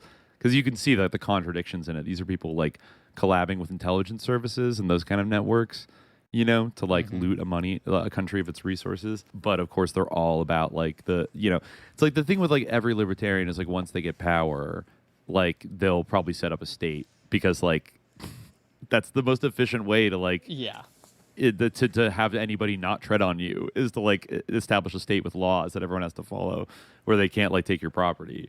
So it's kind of I don't know. It's like a weird, like, deeply contradictory ideology that is really just a bullshit cover. But we'll pause this little part right there, and we'll be back shortly with more Contra 8, more Russian intrigues. But until then, dear listeners, stay vigilant.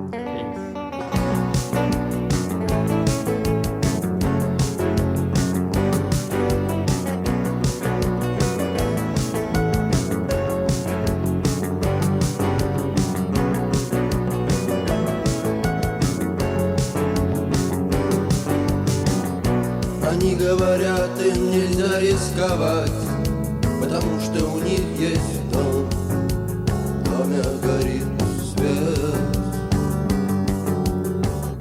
И я не знаю точно, кто из нас прав.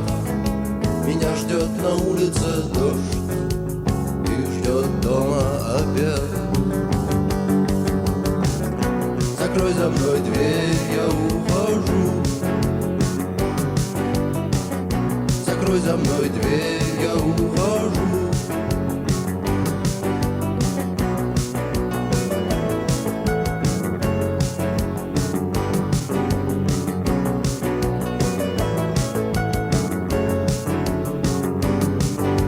Если тебе вдруг наскучит твой ласковый свет, тебе найдется место у нас, дождя хватит на всех. Посмотри на часы, посмотри на портрет на стене, прислушайся там за окном, ты услышишь наш смех. Закрой за мной дверь, я ухожу. Закрой за мной дверь, я ухожу. Закрой за мной дверь, я ухожу. Закрой за мной дверь, я ухожу.